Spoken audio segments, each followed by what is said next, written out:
tonight is Tuesday, April 20th, 2021, and this is the Hendrick Hudson School Board of Education meeting. Can I get a motion to open the meeting, please?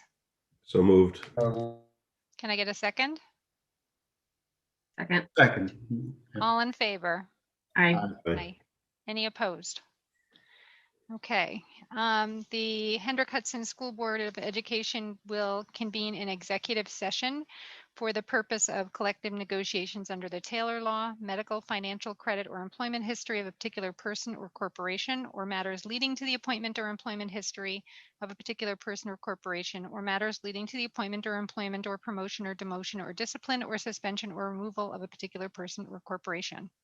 Can I get a motion to move into exec, please? So moved. Second. All in favor? Aye. Aye. Okay, any opposed? All right, so for the public, we'll be moving into our executive session. We should be back in public session at approximately 7 p.m. We'll see you then. Good evening. Tonight is Tuesday, April 20th, 2021, and this is the Hendrick Hudson School Board of Education meeting. Can we please start with the pledge? Please stand as we recite the pledge. I pledge allegiance to the flag of the United States of America and to the republic for which it stands, one nation, under God, indivisible, with liberty and justice for all. Please be seated.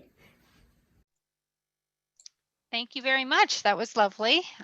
So can I get a motion to approve our agenda as stated, please? So moved. Can I get a second? Second. All in favor? Aye. Aye. Any opposed? Okay. Does anybody have anything to pull from the consent agenda tonight? All right, then can I get a motion to approve the consent agenda as stated? So moved. Can I get a second? Second. All in favor? Aye. Any opposed? Okay, so there is one item that was removed from the consent agenda, and that is a donation. The donation was for $200 for the Barbara Katzenstein Scholarship Fund, and the Office of Special Education received this donation. It's to be utilized to pay for partial summer camp funding for students with significant handicapping conditions. Thank you very, very much for that donation. Can I get a motion to approve the donation, please? So moved. Can I get a second? Second. Second. All in favor? Aye. Aye. Any opposed? All right. So this brings us to the first of two audience comment section. This is an audience comment section for non-agenda items. Carmen, do we have anybody who has comments for our non-agenda item section? Good evening. Hi, Carol. No, Thank you. I'm sorry? did not have anyone sign up for this evening for audience comments. Thank you. All right, so that moves us along to our superintendent's report. Okay, good evening, everyone. A couple updates. I'll start with our bringing back middle schoolers and high schoolers in-school instruction. So it's been a whirlwind of the last few weeks in terms of hearing from the state education department, working with the county executive and the county Department of Health. Late last week, there was a webinar led by the New York State Department of Health that didn't help matters. But here's where we are. We are aiming to invite in more students at the middle school and high school level for in-person instruction based on parental interest. We have around 240 families that identified they'd like to come back more often, and we have around 200 middle school families that identified they would like to come back more often. Liz Gillio is working on transportation for those students. I think it's important to underscore that we still have very low in-person attendance. Last week we had, I think, an all-time low of in-person attendance at the high school. We had fewer than 100 students. And there are a lot of reasons for that. We still are experiencing a little drip and I guess hangover of COVID positive students from spring break. We've had school has shut down, particularly the high school, and contact tracing was significant that the high school had to remain closed an extra day. We still are receiving some notices of families or students who are testing positive. For the most part, they're families who are full-time remote right now. Unfortunately, our volleyball team ended its season early because of COVID positive and the protocols, because as you know, volleyball is considered a high-risk sport, and so you shut the program down for 10 days, and it was just unfortunate timing that program had to be shut down right before playoffs. So we're not out of the weeds yet. We still do have athletic seasons happening where students are opting to remain remote while participating in after-school sports. A little over a year ago, that wouldn't have been how we do business, but students are trying to preserve their season because they didn't have one last spring. So certainly we understand that students and families are trying to do everything they can to have some sort of normal social experience. And for many high schoolers, athletics delivers that normal social experience. So while we still have pockets and examples of very low in-person instruction, we're going to move forward with our plan to invite more students back. Our target date, we met today with the middle school and high school. Our target date is May 3rd. That may move based on transportation requests. That target date is going to be contingent on transportation and to make sure that Claire Carey and her food service team are going to be ready for the increased demand. So the good news is, as many districts, and we were included, we're costing out additional PPE in terms of dividers and those sort of things. While we may be late to the dance, I can tell you we've saved in upwards of $200,000.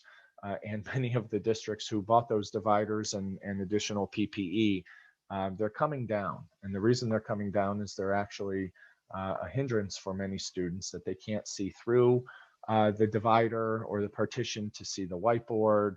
They're having a hard time communicating with a mask on and a divider.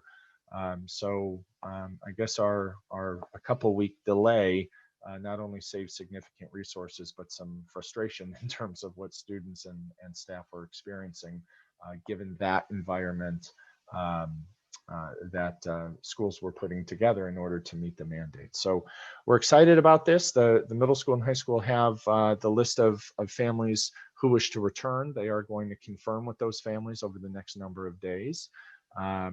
Again, this is an option for parents.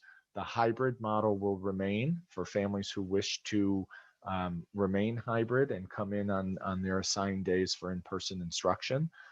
Unlike some other districts, we're leaving that option on the table. And I think that's important to underscore, because not everyone is comfortable yet. We still have a very significant number of families that are full-time remote, and we want to honor that commitment.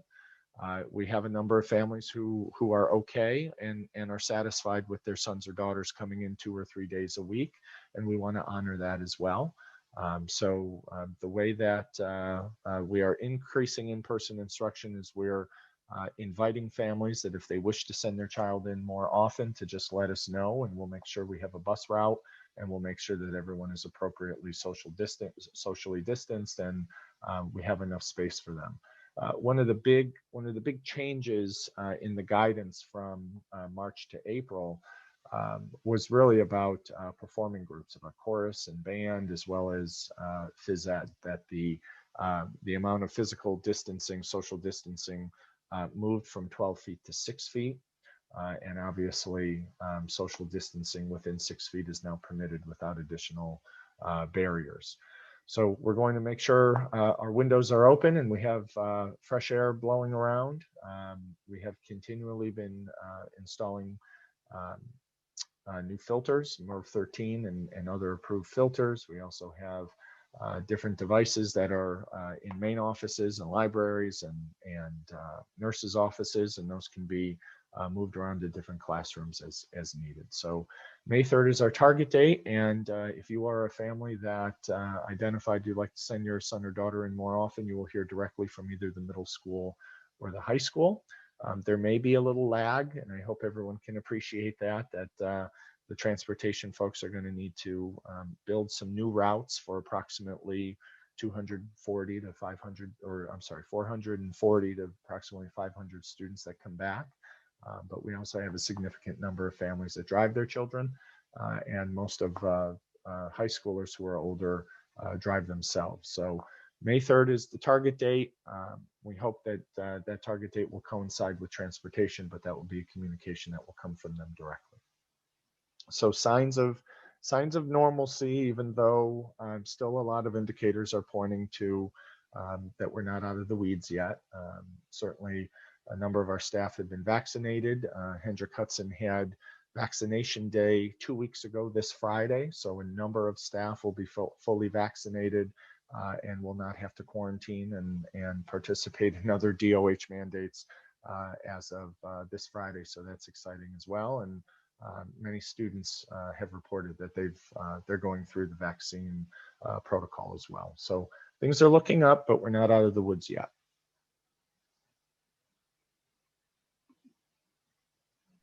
Any questions about the restart to the school?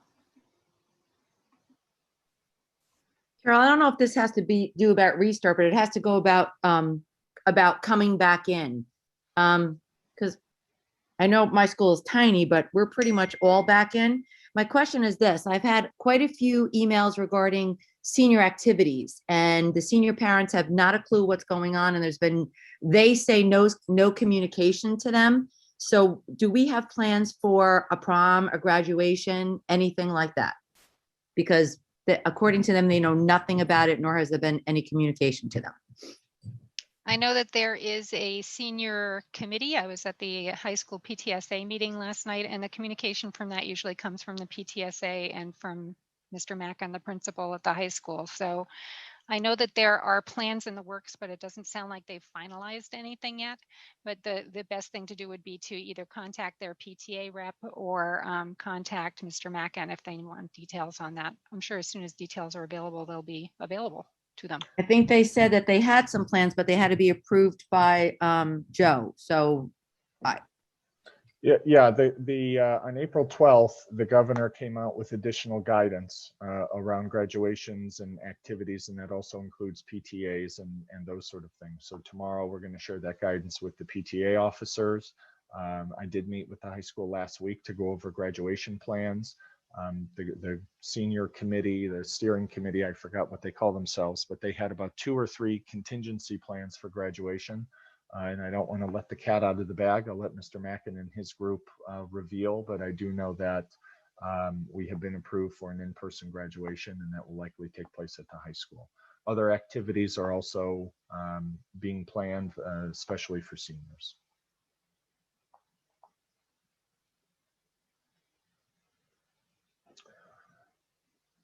Anything else on that? Okay. Before I give an update on the elementary reorganization Princeton plan, one item I want to discuss that I didn't put under superintendent's report, but we're doing a close read on the American Rescue Plan. That basically is the education version of the stimulus funds that the federal government approved to the state and then on to school districts. So we're doing a very close read and participating in a number of meetings around the region and webinars to make sure that we use the money appropriately, make sure it's accounted for, and make sure that we follow all the steps. One such opportunity is the potentially using American Rescue Plan dollars for class size reduction, especially at the elementary school. So we do have some creeping class sizes. The class sizes are under our cap, but they are much larger than we would like, especially given coming out of COVID, particularly at the elementary years. So we are doing a close read. Margaret and Enrique are looking at that and asking all the right questions to see if we could plan in advance now for the potential of additional staff at all 3 elementary schools to reduce those class sizes. Certainly 5th grade at Furnace Woods is high. It's not exceeding the cap, but it's high. and a grade level or two, both at Frank G and BV. So if we have the authorization to do that, we'll be adding those staff members to the team to make sure that we have a really good and low class size as we anticipate bringing in all of elementary students next year. That's not set in stone, meaning the elementary model next year has not been completely decided, whether it's a negotiation through state ed or the governor. So there's still, it might be likely, there still is a possibility of a remote only option for elementary. We have asked the Superintendent's Council, the School Boards Association has asked the State Education Department and the governor to expedite that decision so that we can start planning now and not on August 7th, which is exactly what happened last summer. So there are opportunities with the rescue plan dollars.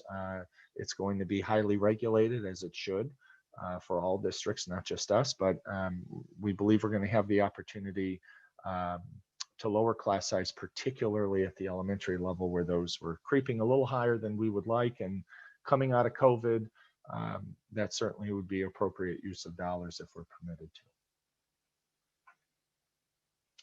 Any questions on that?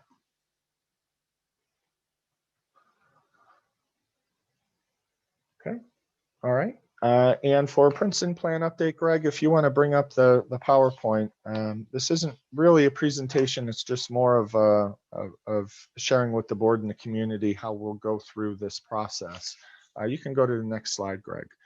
So looking at the threats, there were approximately, not approximately, there were 68 threats. Some of them are no longer relevant because some of the threats that came from the group talked about implementing in 21 rather than in 22. So we've narrowed down the threats a little bit. But basically, you see Princeton plan in the middle is our goal for September of 22. And around that are different issues and different focus areas that really need to be addressed. The PTA, for example, we have heard very loudly about concerns around the PTA reorganizing, what that will look like, how they will share resources, what their structure will be. Tomorrow, our PTA leaders will meet with a representative from New York State PTA to begin that process. So I'll be a part of that conversation for a little bit, but the regional rep for the New York State PTA will meet with our co-presidents and talk about different models, talk about the process, talk about how they account for their funds, how they create accounts in advance of the new PTAs being formed under the Princeton plan, so on and so forth. Facilities, certainly we have a decision with regards to what schools will house which grade levels. We have been having this conversation for a number of months, but tomorrow the team will formally discuss some of the pros and cons of the 3 different elementary schools housing different grade levels. And you see some other issues around transitions and professional development, finances were some themes that certainly came out of the SWOT analysis. I'll give you an example of what the planning process will be. So we'll talk about personnel. Greg, if you want to go ahead. So when we look at personnel, we know that in the top left, we have some action items. We need to assign staff to a school. Then we need to identify which principal will lead that school, and then also support staff. So in the priority order in the top right, we want to make sure that by June 1st, everyone understands where they are going for September of 22. That's really important because as we go back to normal, whatever normal will look like next year, folks will also understand where they are for September of 22. And that's really important so we can use next year, including even the summer, for planning purposes. So by June 1st, our goal is to assign the teaching staff. In fact, that's almost done. We met this morning to move staff based on the HHEA contract provisions.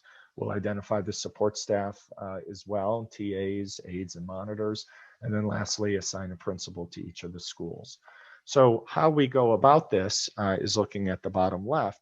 These are just an example of pieces of feedback that came from the SWOT analysis. So an opportunity is to make sure that teachers are aligned with student strength.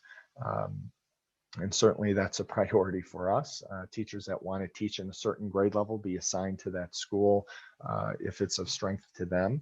One of the threats, obviously, that we've talked about and is certainly clear and present is cutting staff may impact programs in other buildings. This is where you get into, we have K-12 staff, right? Reading teachers, phys ed teachers.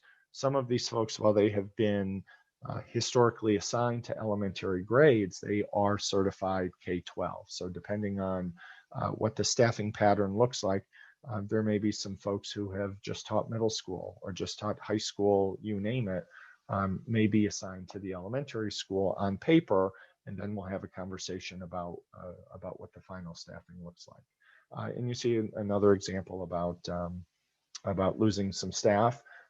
As the board knows, and certainly for the community's awareness, we spend very significant resources on recruiting and retaining our newest staff in terms of mentoring and professional development opportunities, their digital portfolio that they keep throughout their probationary period. So anytime you reduce staff and have to go through a reduction in force, it is not our rules, it's New York State rules, that goes by seniority. And oftentimes the least senior staff in an organization are some of your newest. So certainly one of the threats is potentially losing people that we've invested quite a bit of resources in.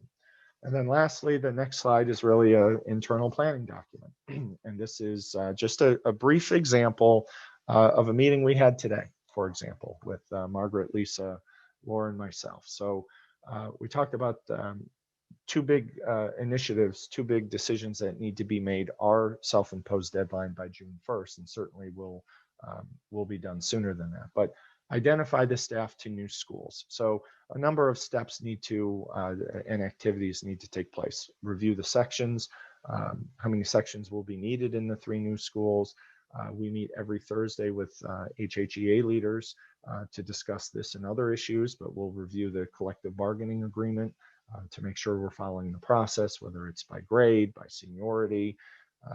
And then we will tentatively place staff. We will have a master schedule, a digital master schedule. It will be in Google, but we'll be able to track and identify who will go to what school. So eventually, as we get closer to next September, but ideally, probably in the late fall next year, we zero in on what that staff is. So those staff members can start to meet after school or perhaps through some release time to build camaraderie, identify, the very basic things like mission, vision, and goals for the school, and start to really build a cohesive team in preparation for the September 22 launch.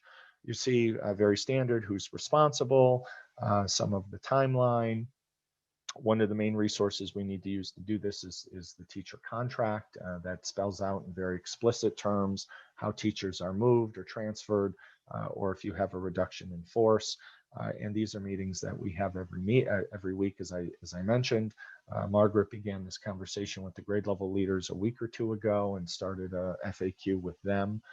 So this is just a window into some of the dynamics of how we get there. So as I mentioned, a lot of different initiatives are happening simultaneously, and they need to.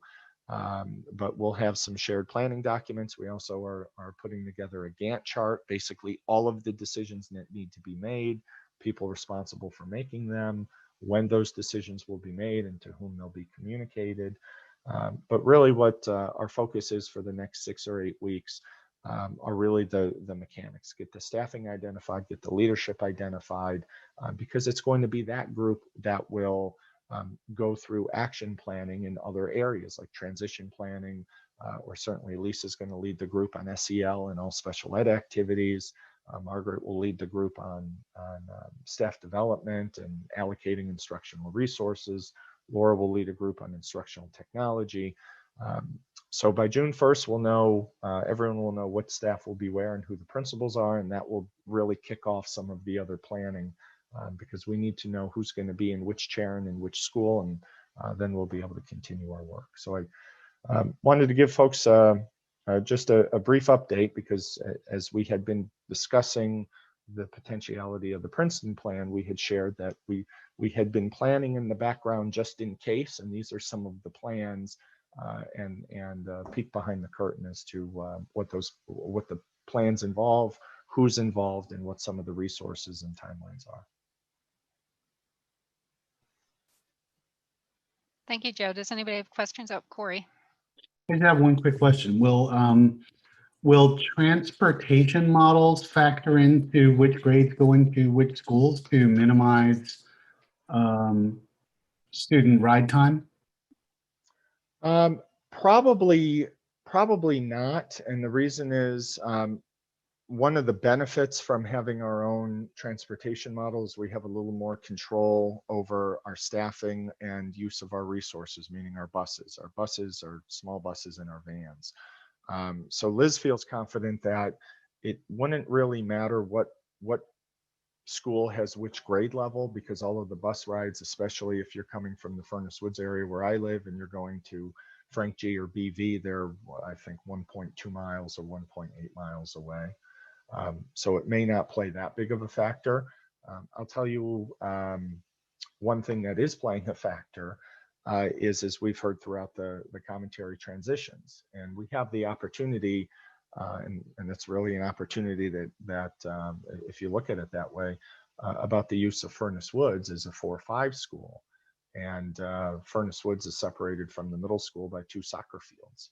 And we really could develop a culture and a sense of a campus over there from grades 4 through 8. So that, that would perhaps influence a transportation model, because she may be freed up a little bit, that if you live on the extreme west side of our district by the river where BV is, she'd be able to model your bus ride over to this part where I live, where you live, Corey, for 5 years in a row, and there'll be some more consistency there.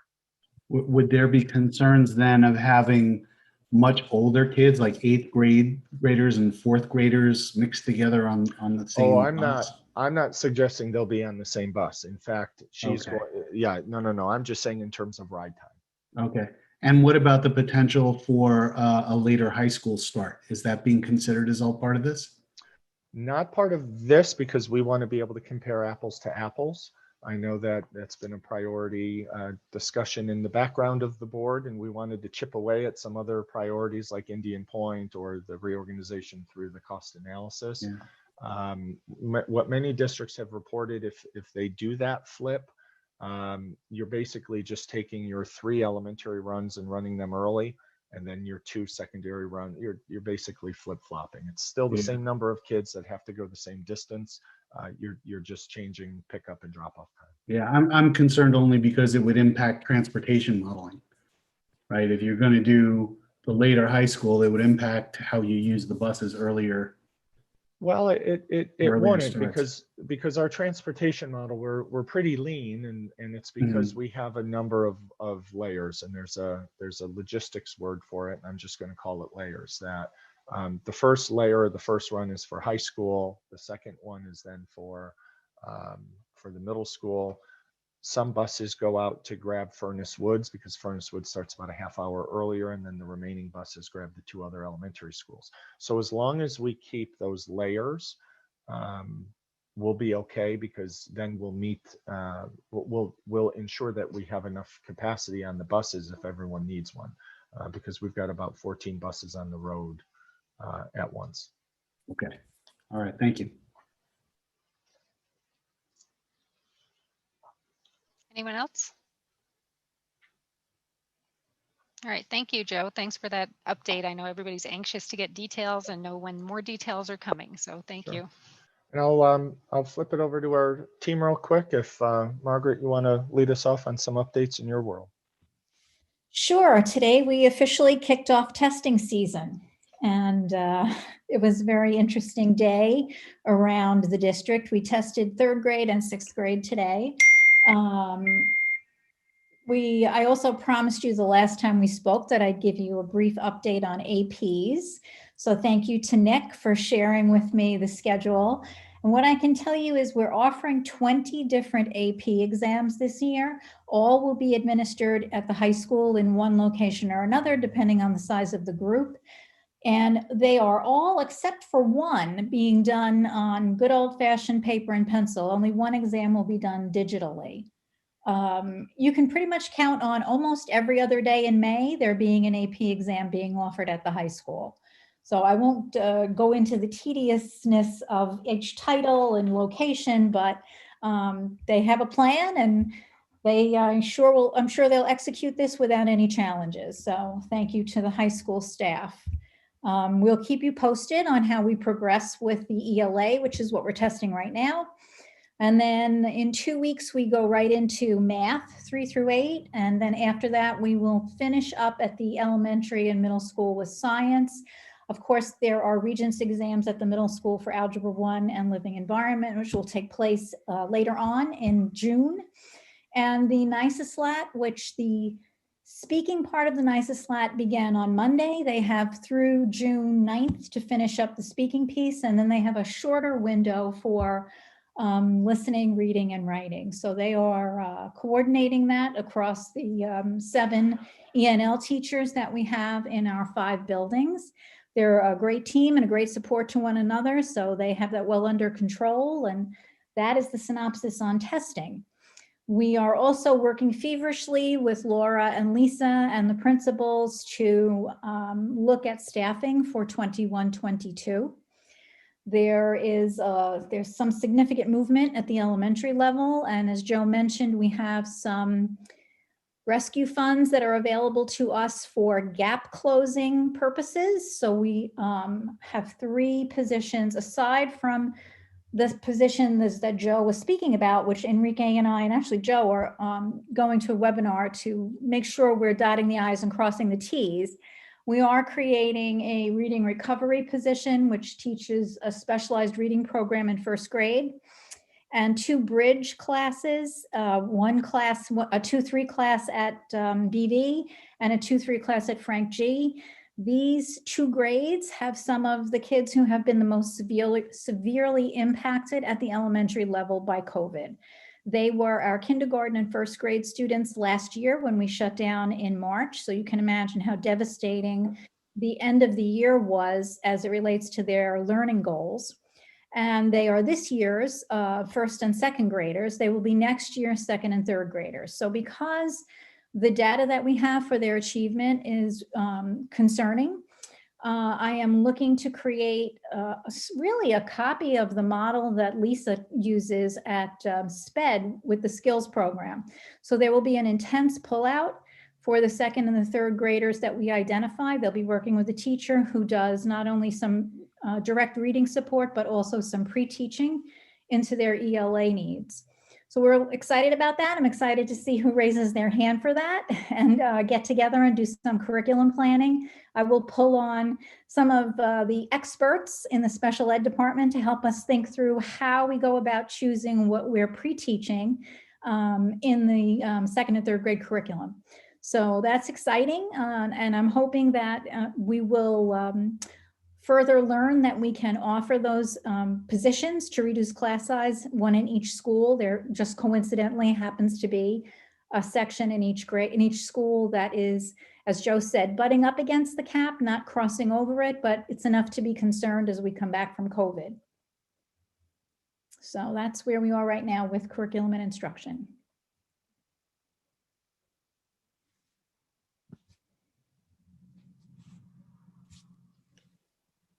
It's like we don't have any questions. Oh, Lisa. I had just a quick one. I was just wondering how it turned out with the number of students who actually decided to refuse the tests for the ELA that we just took. Was there a really high percentage, or was it, what was that? What did that look like? I'll be honest with you that we were surprised that as many families chose to take the test, especially the history of opt-outs that we have in this particular region of the state.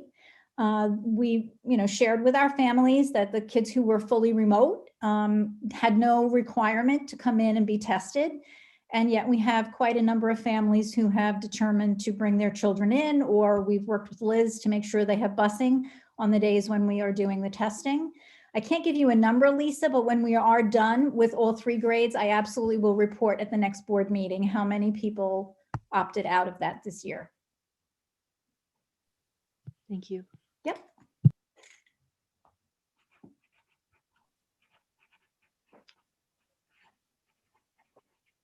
Lisa, do you want to go ahead? Sure. So Margaret and I have, as she stated, working collaboratively on many different projects. You know, we've been talking a lot of pre-K. It's interesting because my CPSE numbers, we were at 40 about 2 weeks ago. We're at 43 and climbing. New students are being referred to CPSE as 4 and 5, 4-year-olds into 5-year-olds coming into kindergarten. So, you know, those numbers at our incoming Ks are looking more and more every day. And Margaret and I have had discussions on what do our ICT classes look like next year, our 12-1 classes. So that's a huge discussion in my office right now. We continue to have our CSE meetings. We're on track to finish them again mid-June, so that's good. The mental health team has already started talking about transitions for the Princeton plan. What does it look like? What does it sound like? How do we put, you know, how do we, the social workers and psychologists, you know, where should we go based on our strengths and our, I think, desires, because a certain person likes executive functioning, someone else likes this. So we're going to have an in-depth discussion, and we're really going to lead that with where's your strength and what does that look like? So that's exciting because we're starting, okay, so now next year, what does transition look like? And it's starting as early as the end of December, beginning of January. So we've started all of that planning. Margaret and I, with the ESSA money, we've been able to use, hire an RTI coach leader. So Chris Marino will be joining the ranks next week, I believe, full time. He will be working in BV specifically because that is the targeted school with special ed staff, doing some strategies, doing different types of things. He's actually gotten a committee together to come up with some who do I go to, what do I do kind of things, a little cheat sheet for everybody.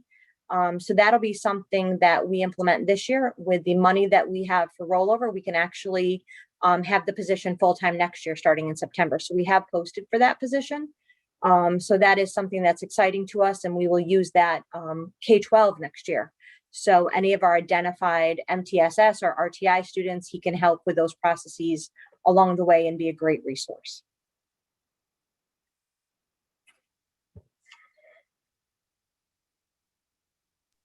Questions?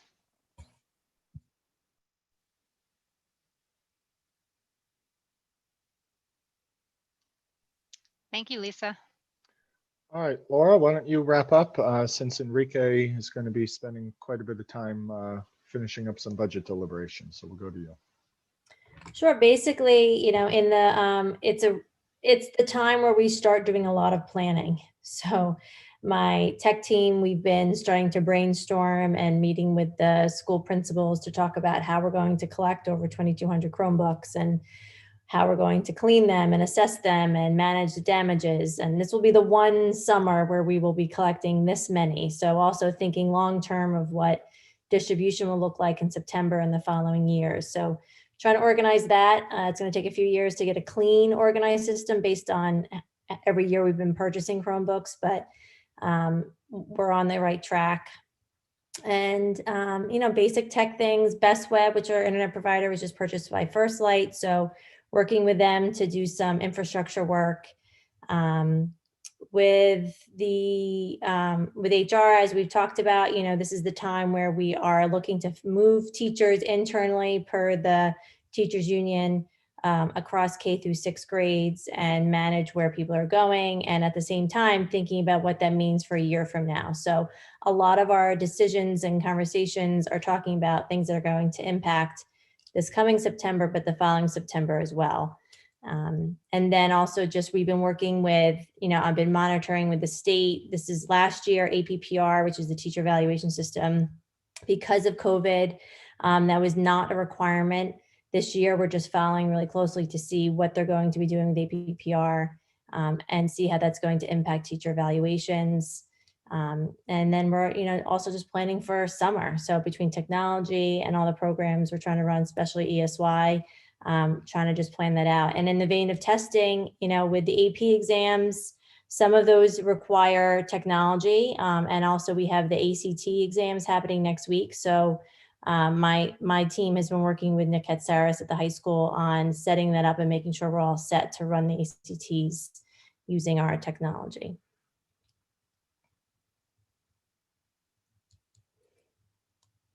Thank you. Does anybody have questions? All right, thanks, Laura.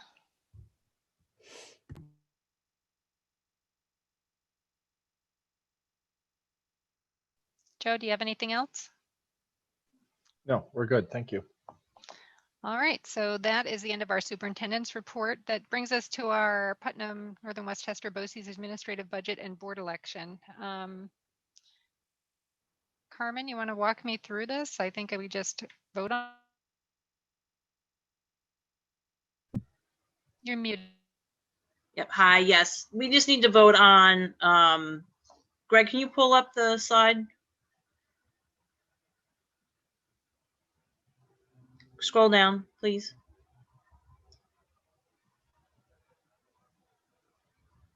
Scroll down to the next slide. And we need to vote for their administrative budget that we, that's the amount that we are willing to pay them.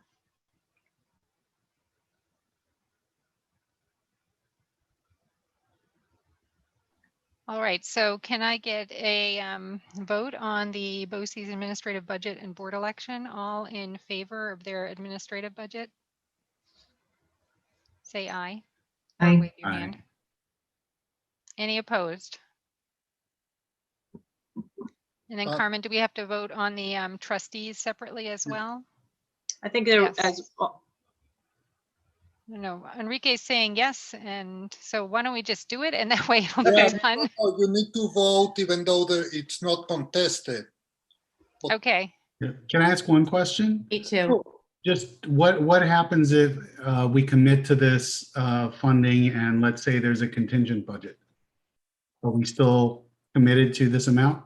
The way it works, Corey, is that today every school district votes for it. Let's say that one school district, doesn't agree. They have to go back, present it again until all of them agree. They don't work on contingent. They just, will have to start cutting people like we do and everything and keep bringing the budget up for revote until the 18 component districts agree on the budget. Yeah, maybe I misworded the question. If we agree to this and then our budget is voted into a contingent budget, are we still committed to this full amount? Oh, yeah. Yeah. Okay, so no matter what, we're paying this amount. No matter what, we're paying our proportional part of the amount here. Yes. Okay, got it. Thank you. My question was that also, being that money's an issue. The next thing is we've always voted on their board trustees. Wouldn't it be helpful if we actually had like some kind of biography or something? Years and years we vote on them and we have no idea who they are. I don't know, going forward, maybe it would be nice to actually have a biography on them or something. Sure. That's all, just I think they do, Lori, when it's not contested. I believe that they do. Yeah, I remember seeing them having sent bios on both of these people. Yeah, I'm sure we received, I remember seeing something on it, like we received emails on them.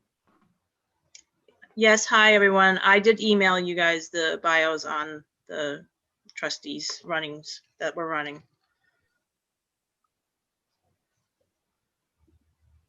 Thank you, Carmen.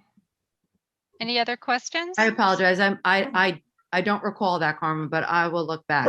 Do we get that every year? Shush. Yeah, Not I think you, we my get dog. it every. I Not think we you, get my that dog. every. Shush. I think we get that every year, Lori. I gotta go back and look. Okay, thank you.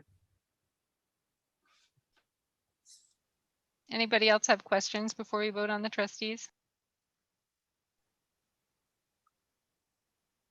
Okay, so can I get a vote? Do we have to vote on them separately or we vote on them together, Carmen? Does it matter because they're uncontested? I would, All together. Okay, so can I get a vote for, hang on, I gotta make my screen bigger. Michael Simkin and Catherine Liberace. Sorry, I can't quite see the screen.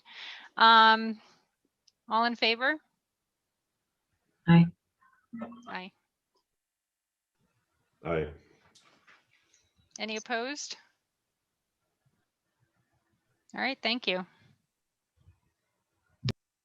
Carol, in the last board meeting, one of the trustees asked me to research how many parcels in the Henry Hudson School District, meaning commercial, land, residential, etc. I think it was Lauren. So the answer is that we have 5,312 parcels. Thank you, Enrique.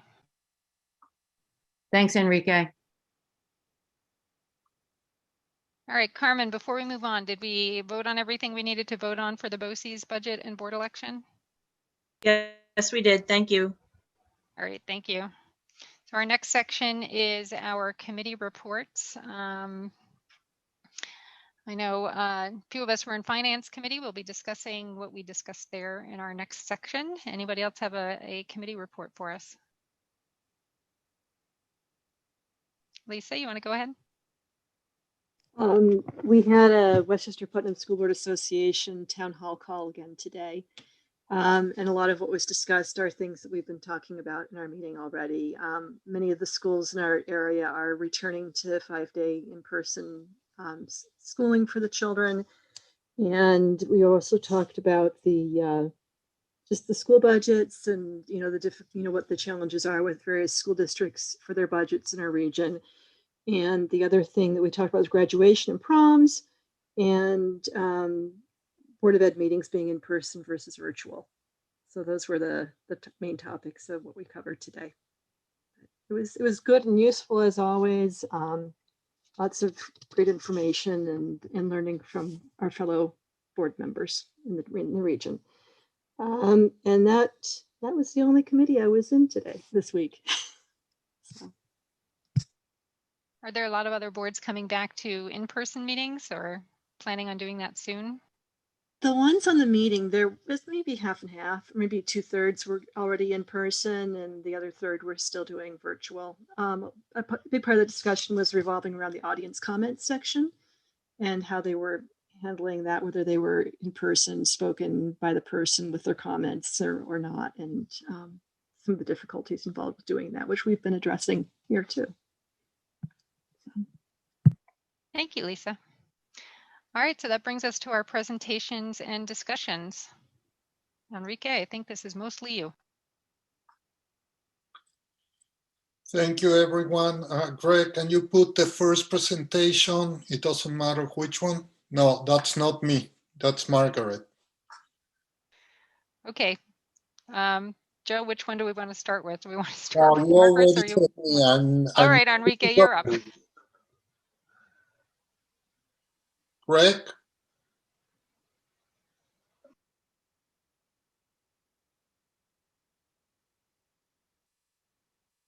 Greg? Yeah, okay. Can you make it bigger, please, so everyone can see it?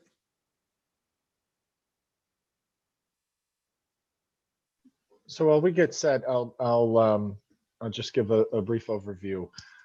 So there have been discussions around the district's fund balance and what the fund balance is used for, how the district accrues a fund balance, and how we account for it. For example, last year we accrued a much more significant fund balance because we were shut down from in-person instruction in mid-March. So we didn't have buses on the road. We didn't incur a whole lot of overtime. We saved on, some areas in terms of the physical plant and facilities.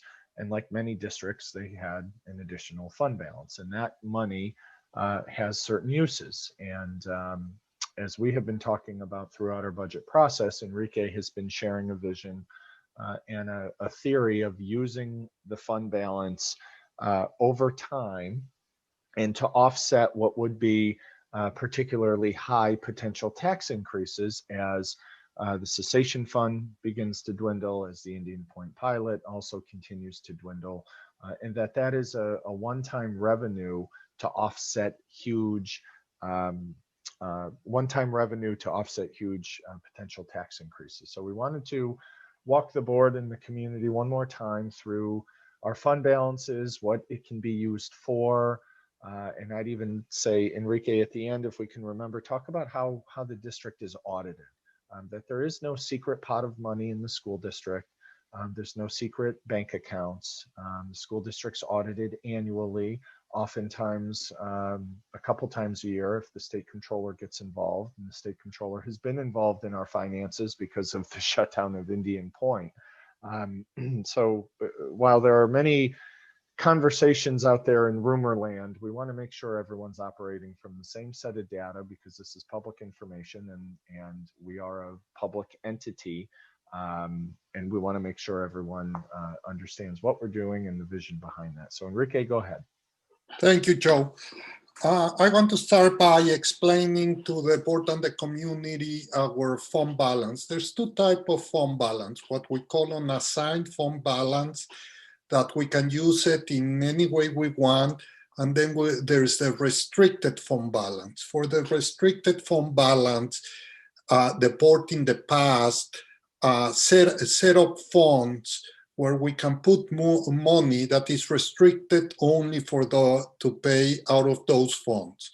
In our case, we have two restricted funds. One is the repair reserve fund, and the other one is the unemployment.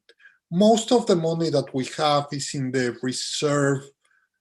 reserve repair out of the $1.866 million that we have.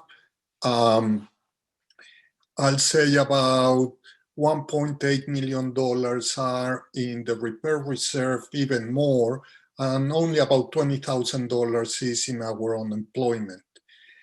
So let's start with the unassigned fund balance. Unassigned fund balance, this year we started with $10 million, and that's because last year, like Joe said, we had what I call an operating income of $6.3 million. It's really not an operating income. I call it like that because it's the money that we didn't expend or the extra revenues that we got. Obviously, last year, because of COVID, we saved a lot of money in transportation, utilities, etc. So in the 14 years that I've been in the district, by far, this is the highest operating income or fund balance that we had over the past 14 years. So we started our unassigned fund balance at $10.7 million. I expect this year to have around $3.5 million in fund balance from operating income.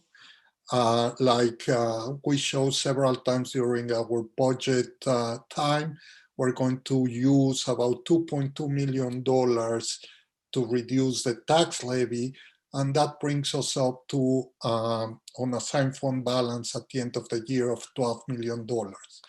For the restricted, we're not planning to add any money to that balance. We're not planning to take any money out of it.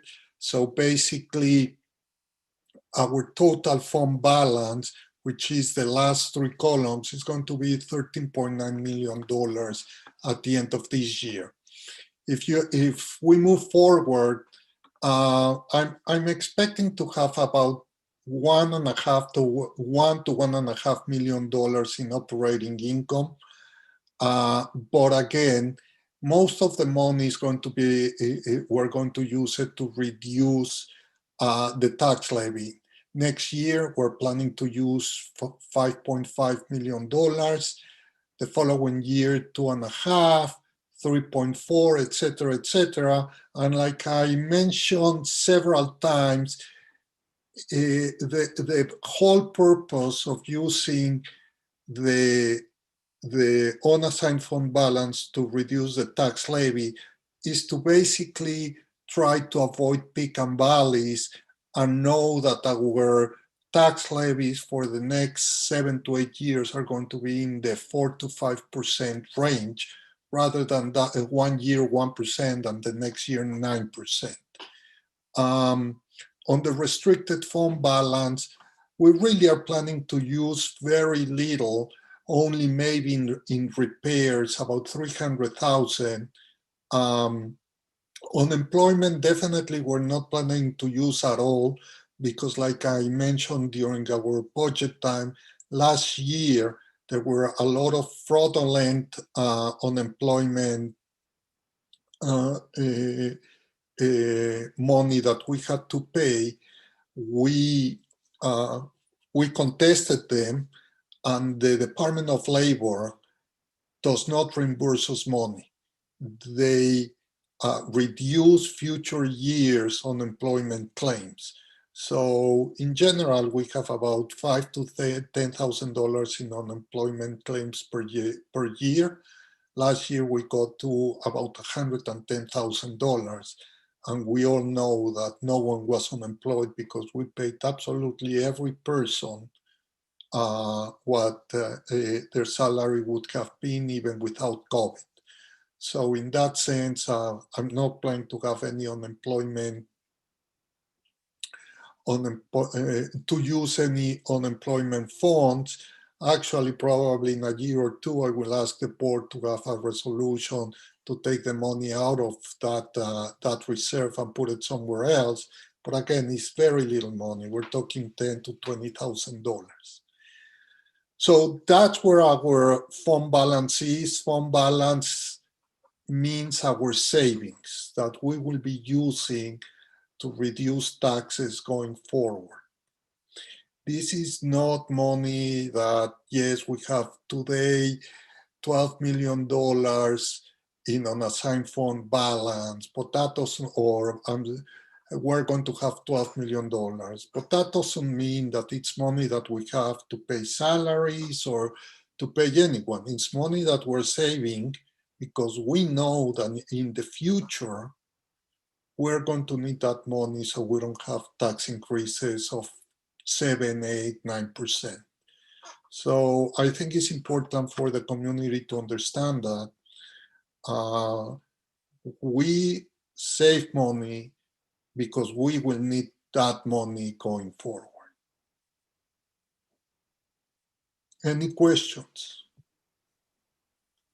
I have one, Enrique. I'm a little bit confused on there's the 3 groupings there on the left. And in the third part where it has total fund balance beginning of year, and then the second line is add use fund balance during the year, where does that number come from? For example, if you remember this year, look at the 2020-2021. Okay. If you remember, what we agreed was that our fund balance to reduce the taxes for next year, originally it was going to be $1.2 million, but then Finance Committee had a meeting and said, no, we want to reduce the tax because the community is still hurting, and we decided that 4.5% increase is the right increase given the situation. That's that $2.2 million. That's up to the board to decide how much we move forward.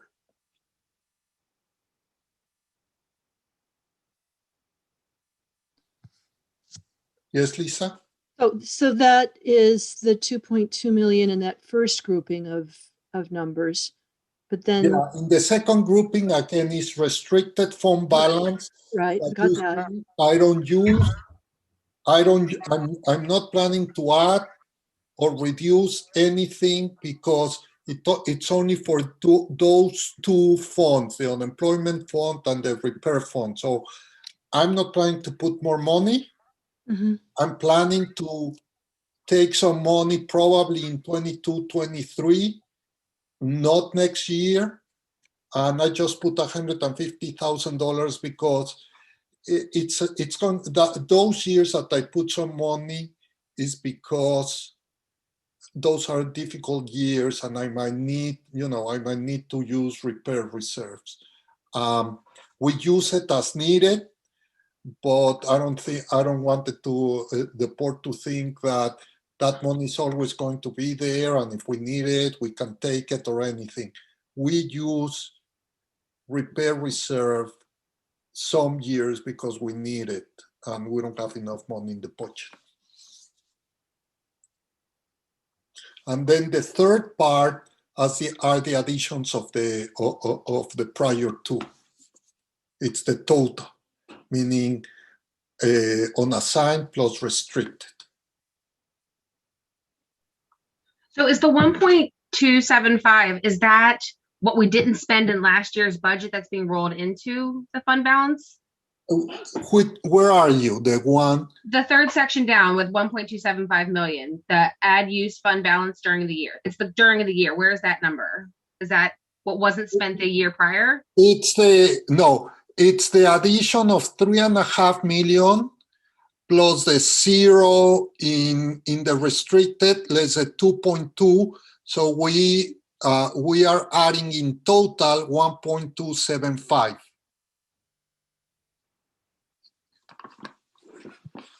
I think I got it. Alex, do you understand it now, or do you want me to try to? Alexandra, so what the total fund balance, we started with 10.7 plus 1.88. Agree? Then we added $3.5 million, but we deducted 2.2, and that gives me the net of 1.2. So we're going to add $1.2 million to our total fund balance. Okay, okay. So then the 3.5 million, that's what we didn't spend last year. This year, that's what I'm projecting, that we're going to have of operating income, either higher revenues or lower expenses or a combination of both. Okay, thank you. I got it now. Thank you.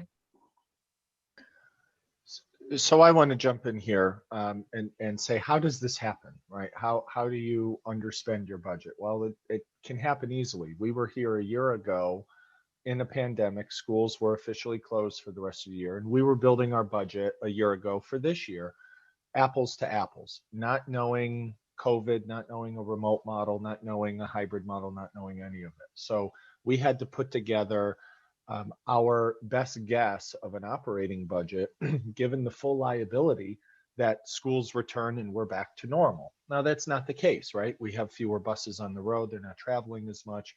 And so there are certain things that naturally happen that save you money, because we locked in our budget 2 weeks ago in early April, and most of our spending for our budget is not going to happen until September, 5 months later. So things change. People retire. We hire people at lower salaries. We do cooperative bidding for a number of supplies and equipment and oil and diesel. And sometimes, we budget high and we do better than expected. So having a fund balance at the end of the year is a good thing. What it means is that we were anticipating spending X and we spent less than X, and that money goes back to the taxpayer in any number of mechanisms, including what Enrique had just shared. So that's super important for people to understand how the dollars get accounted. And I'll go back a couple of years ago, we had a state controller audit, and the state controller came in because it was on the heels of Indian Point's announcement that they were closing. And basically they said, you need more reserves in order to not tax the community out of their house. Now, that was before we knew a lot about the cessation fund and some other mitigating efforts. So school districts need to have a bank account for a rainy day, because if it rains, we cannot overspend our budget. And we can't just unilaterally levy a tax at a random point in the school year because we say, oh, we under budgeted and we overspent. So this is critically important because there is chatter out there about $5 million being hidden. That's nonsense. And I'm using those words very deliberately. We are a public entity. We're audited multiple times. Our books are open. We have an external audit every year. The controller's been in about every 3 years. Those are public documents that the board approves, and that we're demonstrating in a fiscally uncertain time, fiscal constraint and some responsibility, so that, as Enrique said, we don't have 1 year of a 1% tax increase and then have to make up for it the next 2 years with a 9% increase. We're trying to use the reserves to manage what we know could be some peaks and valleys. So I don't want to repeat everything, but it's critically important that folks understand how a district accrues a fund balance.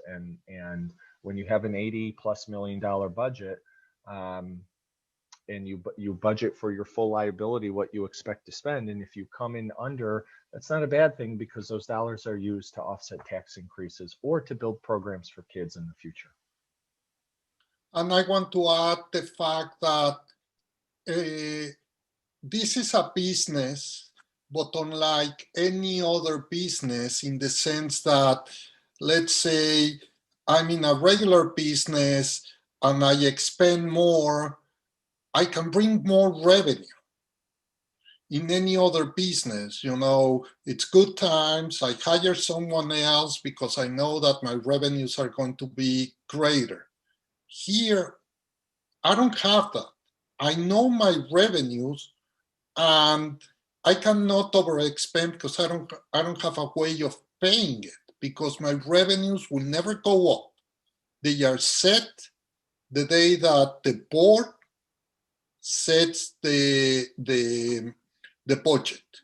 So I cannot be tied like a corporation to say, okay, my income is going to be whatever it is, and if I bring more revenues, I can get more expenses.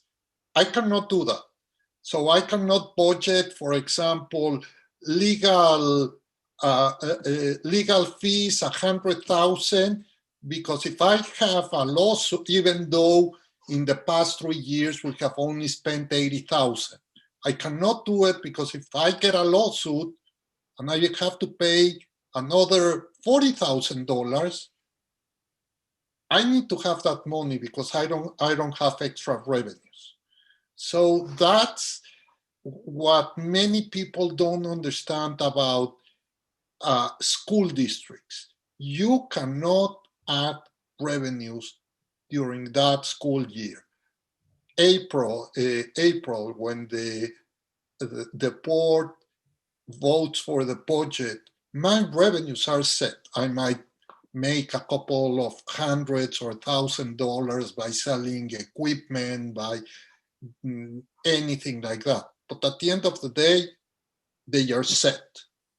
I know for good that I'm going to get X amount of money.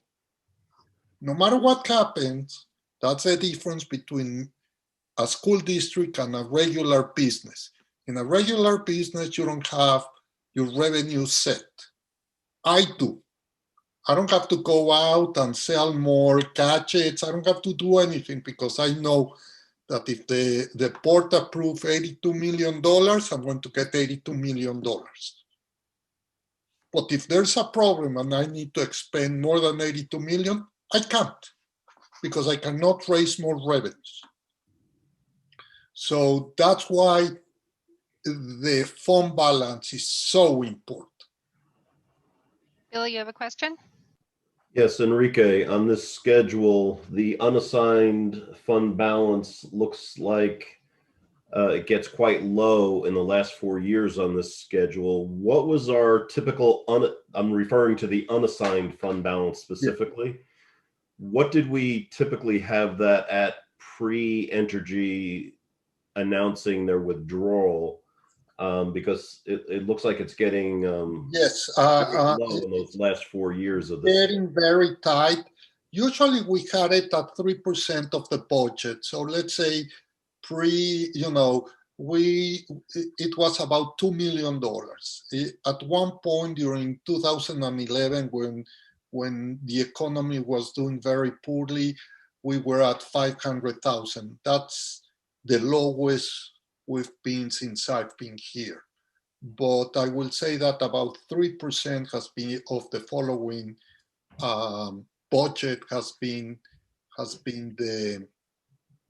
the average. So if you take into account back then that it was a $70 million budget, we were about $2 to $2.1 million. Okay, so even though we're going through this long range planning, and right now it looks like there's sufficient fund balance, when you do the long range planning, it's getting tight towards the end. Very tight. However, this is a however, Bill. I'm being very conservative. For me, in these projections, I have, starting on 2025, 26, only $2.2 million of pilot payments from Holtec Energy from Indian Point. That number can triple, but that's the number that we have today, and that's the number that I'm using.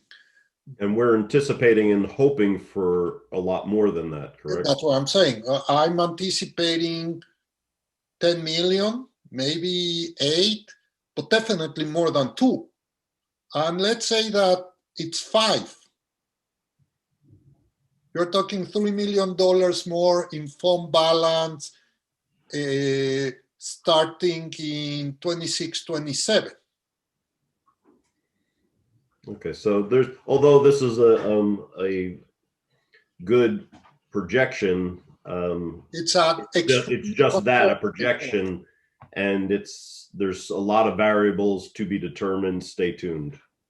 Yes, and again, there's 2 reasons why I like to do it like that. Reason number 1 is because I like to be conservative. I prefer to have the surprise to the upside and to the downside. And second, because that was the only part that the state controller disagreed with me, even though I explained why, and I explained that some of the maturities of our bonds were coming down. They like, and I understand as a government entity, to be as conservative as possible, and that's what I did here. Thank you, Enrique.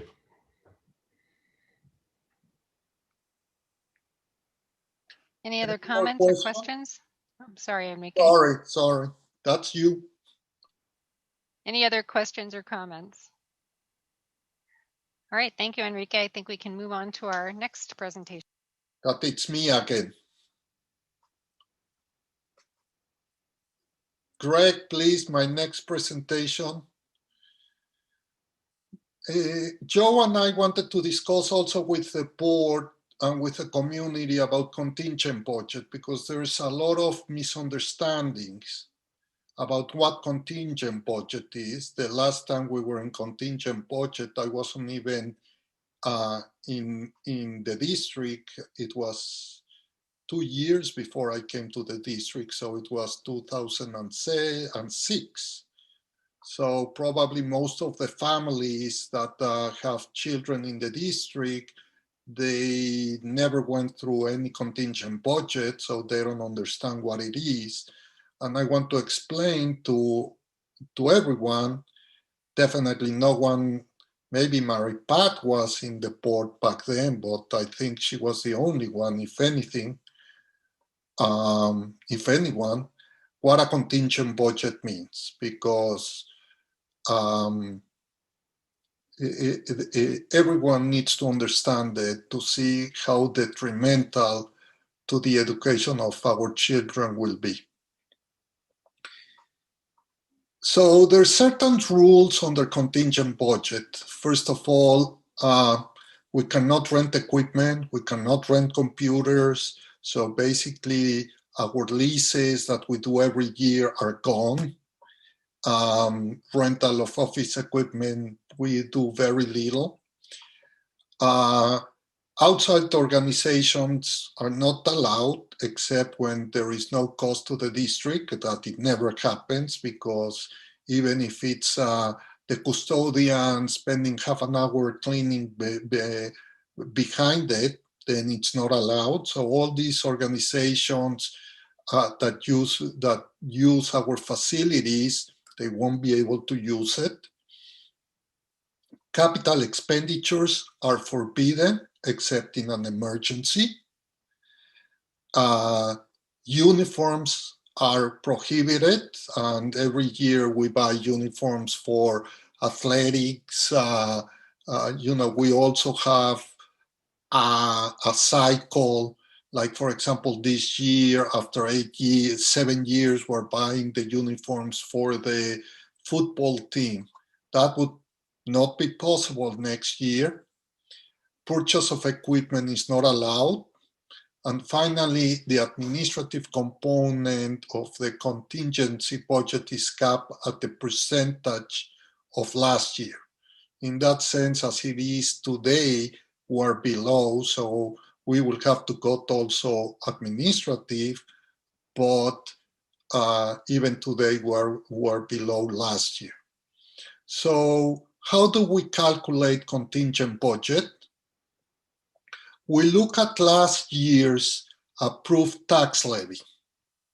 To that number, we add this year's non-property tax revenues, and that gives us our contingent budget. So for example, last year we approved a levy of $46,348,822. To that number, we add the non-property tax revenue of this year, $35.8 million, and that gives us $82.2 million, the maximum that we can spend under contingent. Next. So on the left, you have our proposed budget that the board approved a couple of weeks ago. And our proposed, and you can see here non-property tax revenue, the $35.8 million from last slide. And here you can see our proposed budget of $84 million, our proposed tax levy of 43, and our tax cap of 53. That tax cap doesn't matter in this case. Now, our contingent budget will be the $35.8 million, and plus the tax levy of $48 million from last year, which gave us a contingent budget of $82 million, which means that we will need to reduce $2 million, close to $2.1 million in expenses to get to the contingent budget.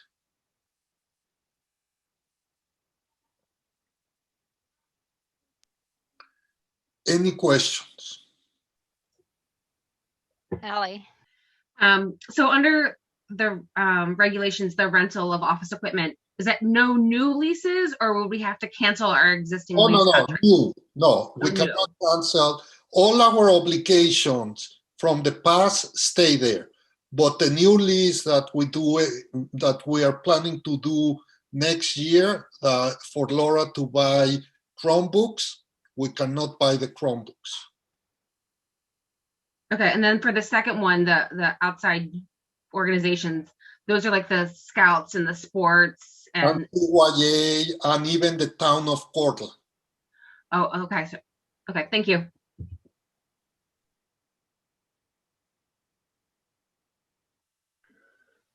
Any other questions? Well, Well, I think it would help. I'm sorry. I would think it might help if you're looking at cutting $2 million if we went to contingency. what would you do to cut that, to make that gap? What would you what would be something? Would you let teachers go? How would you make up that shortfall? Wait, before we get to that, Just can we so talk? people, No, I know. so people understand what's at stake. Right. So can we, let's talk about our options if the budget was voted down. Exactly. We don't have to go right to contingent. What are our other options? And then if we took those other options, what would we? Our main budget goes down, the board can decide to put a second budget that gets voted at I think the third Tuesday in June. The same budget, cut expenses to that budget. It's up to them.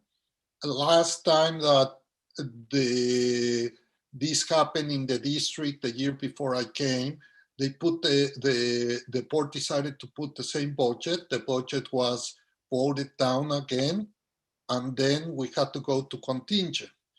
In this case, it can be, we have two options: put another budget or go directly to contingent. We will never recommend the board to go directly to contingent. We will recommend the board to make some cuts, and we're not ready there. We are not ready to recommend any cuts because we're. I understand that, but I think to give people an idea of we went to contingent, what would we be facing? What changes would have to happen besides exactly. Let me just explain our budget very, very generally. We are a service industry, so you can imagine about 75 to 80% of our total expenses are in human beings, meaning the staff. So you can imagine out of $82 million, about $66 million go to benefits and salaries. Materials and supplies represents $1 million. Not even $1 million, but let's say $1 million. Utilities, gas, oil, transportation, that's the rest. I cannot cut, these cuts will not be on materials and supplies. I can promise you that. We can cut materials and supplies or textbooks. We can cut 200,000-300,000. We're talking here teachers. Our average teacher with benefits makes about $120,000. So if we need to cut about $2 million, we need to cut about 15 teachers. That's basically where between teachers, principals, you cannot cut any principals in the elementary schools because there's one per elementary school. Maybe you can cut one in the middle school. I'm talking here, the bottom line is teachers. Teachers is what we need to cut because without principals, you cannot manage a school. Without a superintendent, you can't do it. Without a business manager, you can't do it. So at the end of the day, it's teachers. This means the only thing that contingent budget means is bigger class size, period. Nothing else. Coming out of COVID, I think it will be extremely detrimental to our children.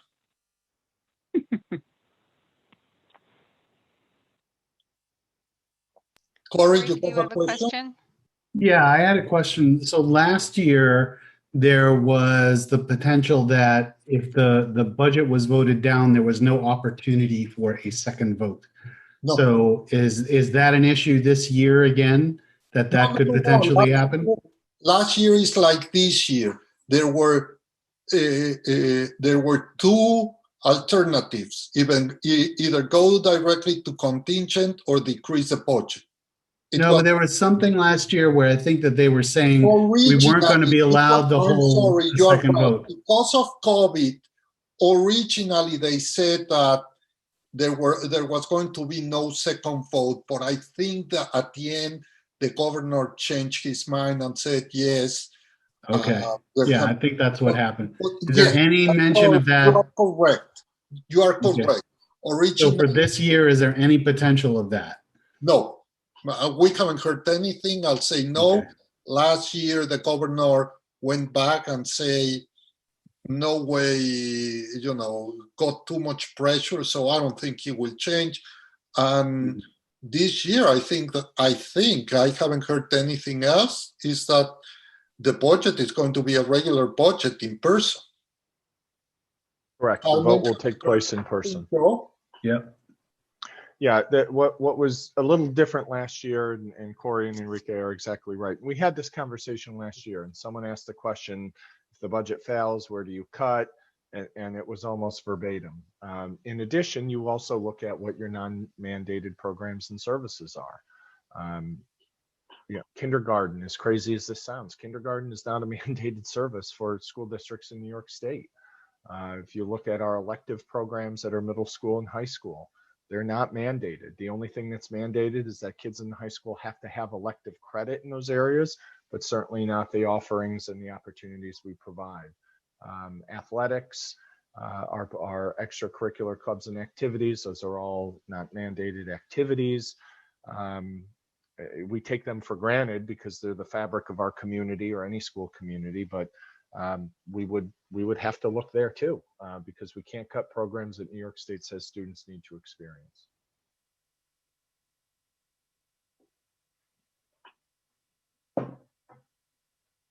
Thank you. I believe that COVID is going to be an excuse or a reason to get an absentee ballot, though. Is that correct? Where people I haven't heard anything. I don't know if, Joe, you have heard anything about how this year the budget vote is going to work? Yeah, I'll let Carmen chime in. She's been working on this. I can tell you that the vote will be in person. However, anyone can, with enough notice and going through the process, can basically order an absentee ballot. But I'll let Carmen talk about that briefly. Hi, yes.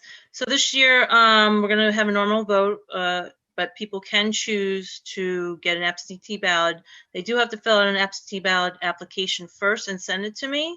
And if it's because of COVID, there's a temporary illness checkbox that they'll need to check. And then I will send them out an absentee ballot.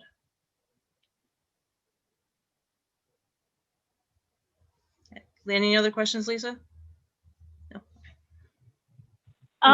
Question for you, Carmen. What about somebody who's away at school who normally gets an absentee ballot? Do you send those automatically, or what happens there? Same process like as years in past. They send an application in, and they temporary out of. They still have to request it. They have to request it every year. You're still have to send an application. Yes, they still have to send an application in to me. Okay. Carmen, where are those applications available? They are on the right now on the website under voter information, or they can call me and I can mail them one. Great, thank you. Are there any other questions on the contingent budget? Any other comments? All right, thank you very much, Enrique, for that very clear explanation. Thank you.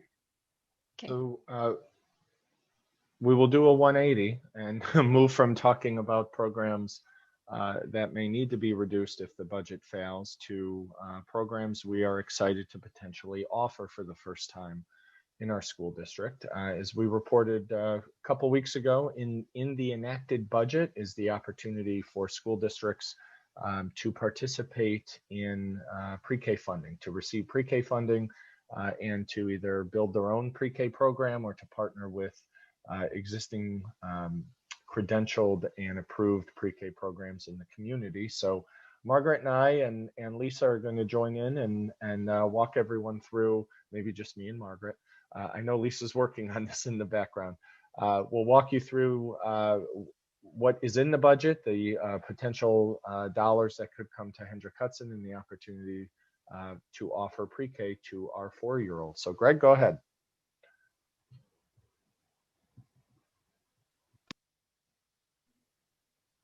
So I'll start. In this budget, New York State added $90 million for pre-K for the 700 plus districts throughout the state. And for the first time ever, Hendrick Hudson is identified as receiving funds.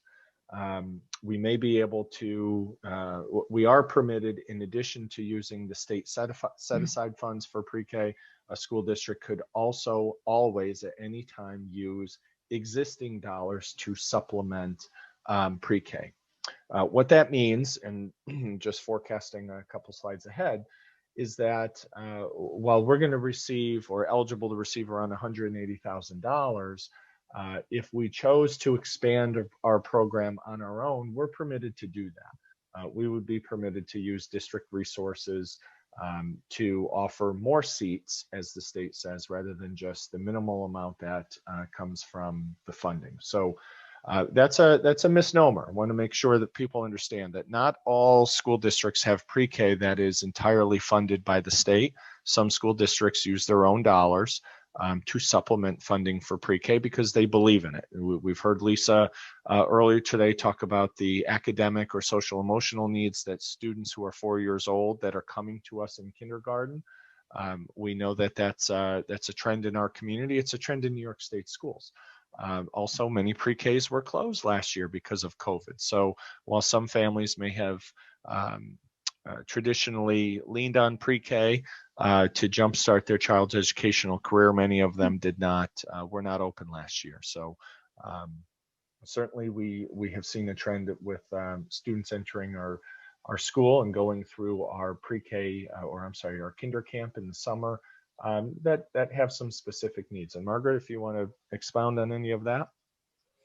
So, we know just by our own experiences that children come to us from a wide variety of opportunity. The term pre-K is often loosely used and can be something very richly experiential, or it can be almost a babysitting service with kids barely paid attention to.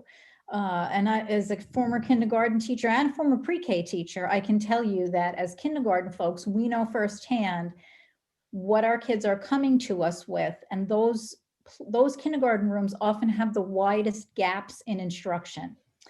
I actually just today spoke informally with two people who were lamenting at how far apart some of their children were in terms of just book handling understandings. So that's a gap that we'd love to close. We've been talking about it for a long time. I think on one of our calls, Joe, was interesting that some of our staff also did not fully understand that universal pre-K does not fund the entire program that a district puts forth. As Joe said, our allocation is $183,000, in parentheses, 34 half-day slots. Well, $183,000 is not really a lot of money when you consider staffing that has to go into the model. You have to have, obviously, a full-time certified teacher, a teacher aide.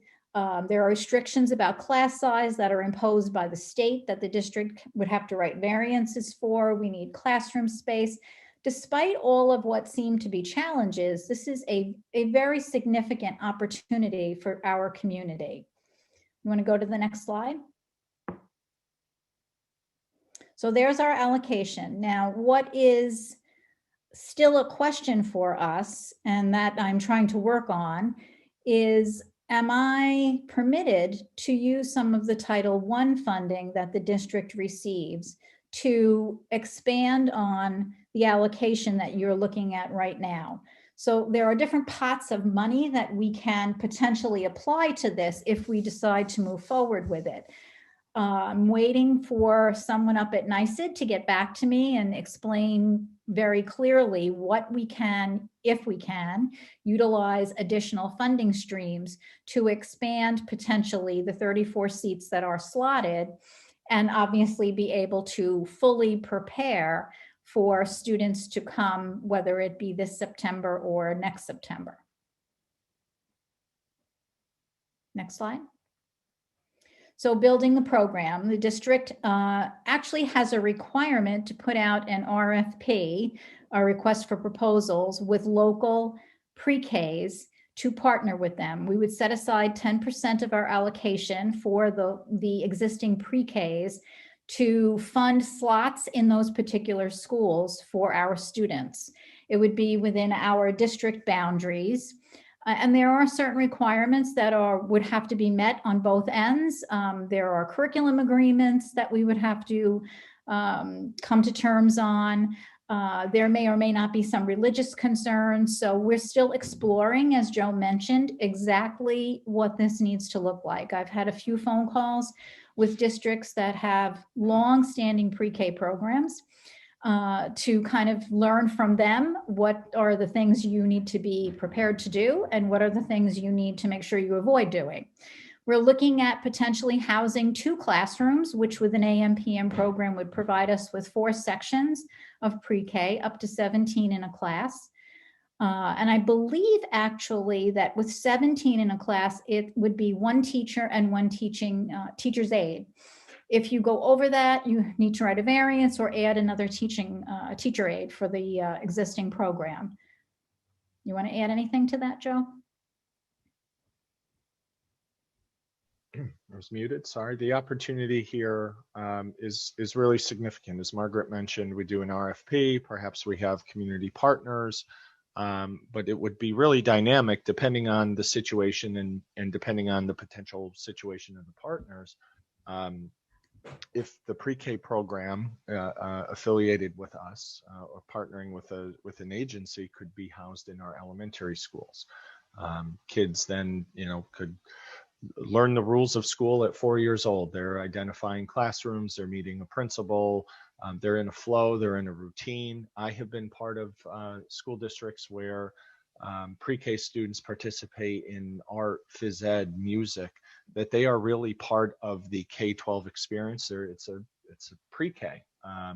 The teachers collaborate with each other, staff development for pre-K. So there really is the potential to increase, as Margaret said, increase our reach and bring more students and families into the organization earlier. Right. Greg? Next slide, Greg. So this is exactly what we're exploring. If we use Title I money, how does that govern the seats that we put forth? And then what happens with the resulting seats? In many districts, these are, I spoke to somebody that it was first come, first serve, another district where is lotteried. And then considering the outfitting of the 2 classrooms, the opportunity to include busing, which would naturally include a midday drop-off, working with local partners. We have identified that right now we are aware of approximately 75 to 80 students who would turn 4 by next December 1st, who are potential candidates for a pre-K program if we move forward with September 21. Well, we understand that not every one of those students might be interested in participating in that program for a variety of reasons based on family needs. But that right now is the number that we have. There are obviously many more children that we would be potentially drawing from that we are not right now aware of, the same situation that we face each year as we ramp up for the incoming kindergarten. Can I just ask one question? Do any of the other districts do it based on financial need? Title I is what would drive the financial need aspect of this. So I have a phone call with one more district to see how they manage or commingle funds, but I'm actually more interested in relying on the state to give us guidance with that. So this Title I money is not existing money that we already receive. If we had this program, we would get additional funding. Is that correct? No, the Title I money is the money that we currently receive, and we would be able to allocate it for pre-K seats. We would have to identify how many seats, and we would have to prove to the state, and obviously it's federal funding, that that title money paid for, let's say, 35 seats, and I can show you the 35 students who qualified for Title I funding that took those seats. But then you're taking away from other programs that use Title I funding if you're reallocating. Is that correct?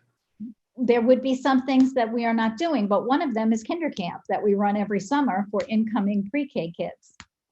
So we believe that it would be money well spent when you look at the overall growth potential for kids who go to a sound preschool program. I'm just trying to determine how much more we would be spending above and beyond the additional 183 and what programs we might be taking money from.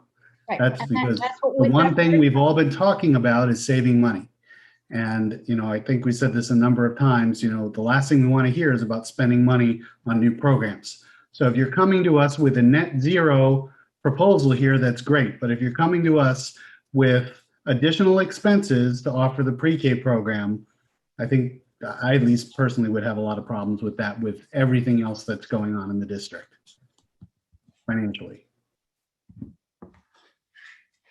Yeah, And- we're not at the proposal stage yet, Corey, because the last slide is we, along with the 148 or 150 districts that are now eligible for pre-K funding, are going to spend some time on April 28th to learn how this works, because they're widening the net. So certainly we'll report back and see what we can use the 183,000 for, how many students we could service. It's 34, who the potential partners may be. Depending on the RFP, it's usually a contract that the board would approve with an outside agency. We're talking with our neighboring districts of who are the outside agencies others use, if they even use them. There are districts that run the program entirely, you know, under their own roof because they now have the funding to do so. Okay, but focusing on a net zero program, right? Net zero cost to the district. No.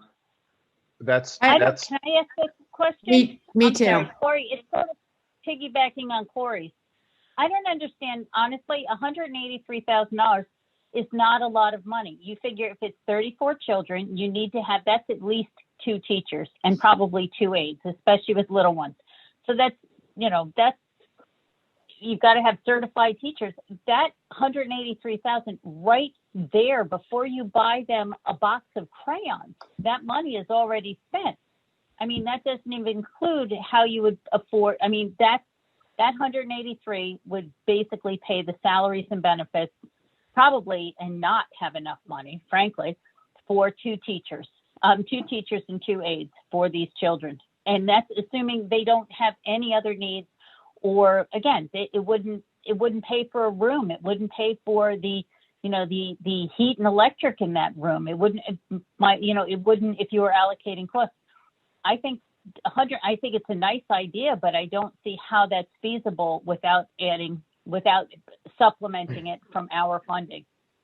183,000 simply isn't enough money to run for 34 children. It's not enough money. So I just would be curious to know where the balance would be coming from, because I don't see how it could possibly be a net sum, just a zero balance, like a complete wash. Again, these kids are going to need more than just a teacher in the room. They're going to need, all the school supplies, and they're going to need resources, and they're going to probably need, additional assistance in terms of, monitors and people helping, and that doesn't even touch the busing piece. So I don't understand where, I just don't think 183,000, it's a nice sum of money, but I don't see where that money is going to be able to create a program all of our own. Well, that's what we're going to learn on the 28th. We're going to spend some time with the state education department. We're going to learn a little bit more of how that allocation came about, how they identified that we're eligible for 34 seats, and we'll need to map it out if we choose to go forward. It's our understanding at this time that money can't be used for any other district expenses. So that money is a set aside for pre-K. And we also understand, again, this is before we learn more at the webinar, that if you don't use that funding, you're not eligible for it in future years. It may be one of those use it or lose it situations. So we're going to learn more on the 28th. and study what our options are and see what other districts have been doing or what other districts plan to do now that this is afforded to them. I have a question. Lori, I have do you have a question? I have a question. Right now, BV is a Title I school. How much money are we, I don't want to use the word saving by not having BV be a Title I school anymore? The money follows the students, Lori. So those kids are always in our district. The money just follows them wherever they go. So for argument's sake, once we go Princeton plan in 22-23 and that demographic is dispersed across the 3 grade banded schools, the kids who are identified now either increase, or we don't know what that's going to look like in terms of percentages, the 2-3 school, the 4-5 school, and it'll level itself out. So BV just didn't get, I know that they get it per child, but BV didn't get any as a school? They are school-wide programs, so he gets funded first. And because they're school-wide, they have really a wide range of options about how they can use their funding. So that's what I mean. So I know that it follows children, but so the amount that BV was getting in general, isn't there a separate amount that the school gets simply by being a Title I school? They get a percentage of what the district gets as a whole. Every one of our schools is given a percentage of the funding that we receive as a district.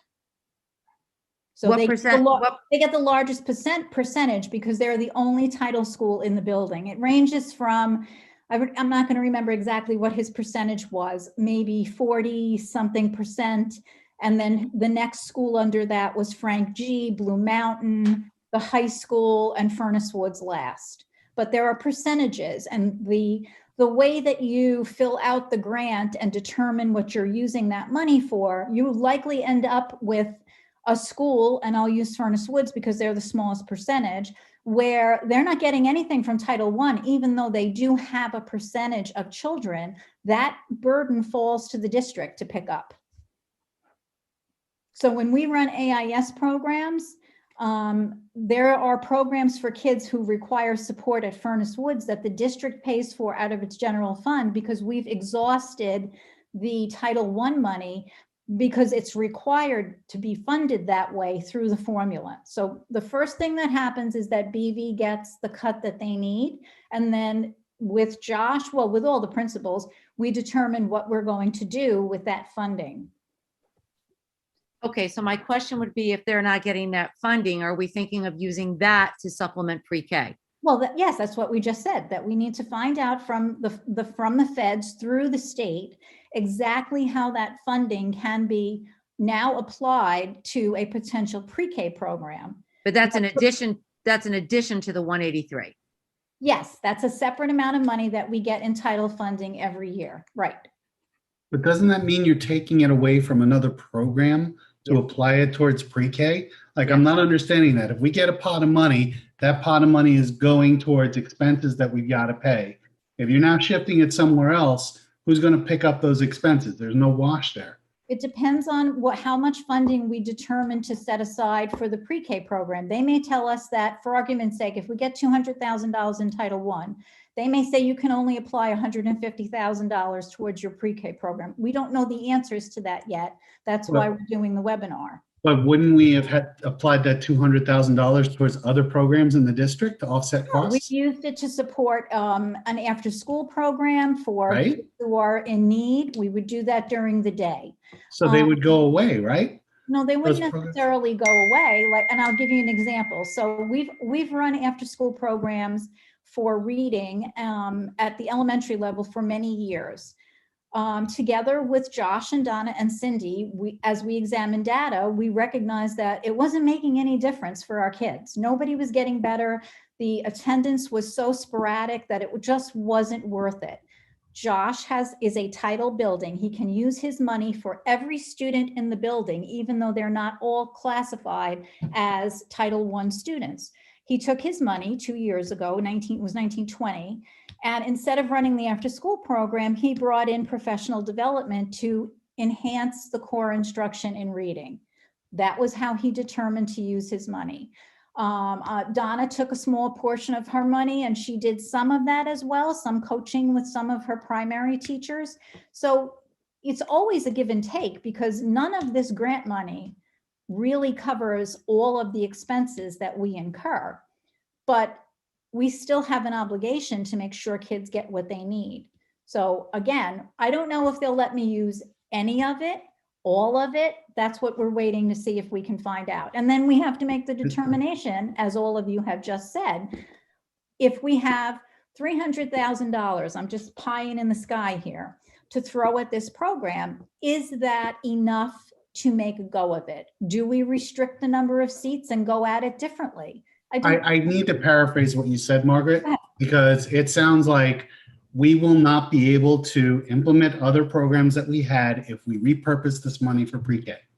That's what it sounds like, because the principals had the option to put that money towards towards programs, things that are needed with the students that we have. If they no longer have those funds, they will not be able to do those things for the students because it's going to pre-K. Because it's not a wash. Okay, so what I'm saying to you, two things really, Corey. One thing is, we have always used general fund money to fund some of these programs because there's just not that kind of money in title grants. The second thing is we have to look at this opportunity, if we choose to, as a long-term investment in our kids. So if we're ever going to get out of the need to have AIS during school, after school, we have to look at how we're facing instruction during the day differently. That's why we've done so much. And we would have to look at, we would need a business case to show if we're going to implement this program, these are the costs that are going to be reduced in the future because of implementing this program, right? That's a business case. What you're saying right now, which we don't have what we have in front of us right now sounds to me like we're robbing from Peter to pay Paul to get this pre-K done, right? And we don't. Yes. It does feel that way. Talking about this. What I'm saying is that you say that in the short term because you're looking down the road at long-term gains. Okay, so what I would need to see personally, what are the long-term gains? You're telling me we're going to be able to cut AIS. So let's say we get 183,000 from the state, but we have to kick in another 300,000 to get all the seats and to get the staffing, whatever the case is. I would want to see $300,000 in cost benefit within the next year or two, right? Or over the long term, or maybe, it's going to be compounded over a certain number of years. But otherwise, we're talking about impacting everybody's taxes again. I just, we need to see a business case that shows us net zero or some sort of benefit. We are nowhere near that level, Corey. Okay. The state came out and said, Hendrick Hudson, for the first time ever, you're going to receive state funding to offer pre-K, a set aside, not in foundation aid where we could spend it on replacing the lights or buying new uniforms, only designated for pre-K. Yep. Yes, it's only 34 seats. It's, maybe it's, AM, PM program. We don't know that. Right. What we also know is before the state allocated $180,000 for us, that districts have always been able to use title funds for pre-K if the district chose. That's not what we chose to do because we don't have enough Title I money to hire anybody to do anything remotely near a pre-K plan. All right. Now the state is giving us and other districts like us seed money to consider it because pre-K is one of the most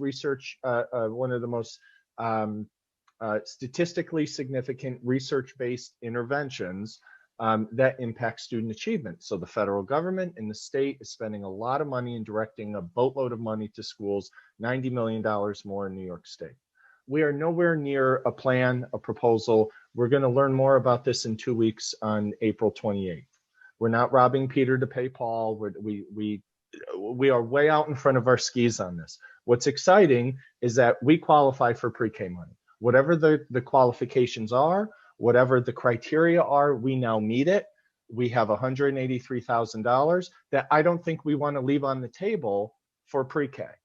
Even if it's 17 kids every day or 34 kids, AM, PM, whatever the criteria are going to be, whatever the the lottery to get kids in.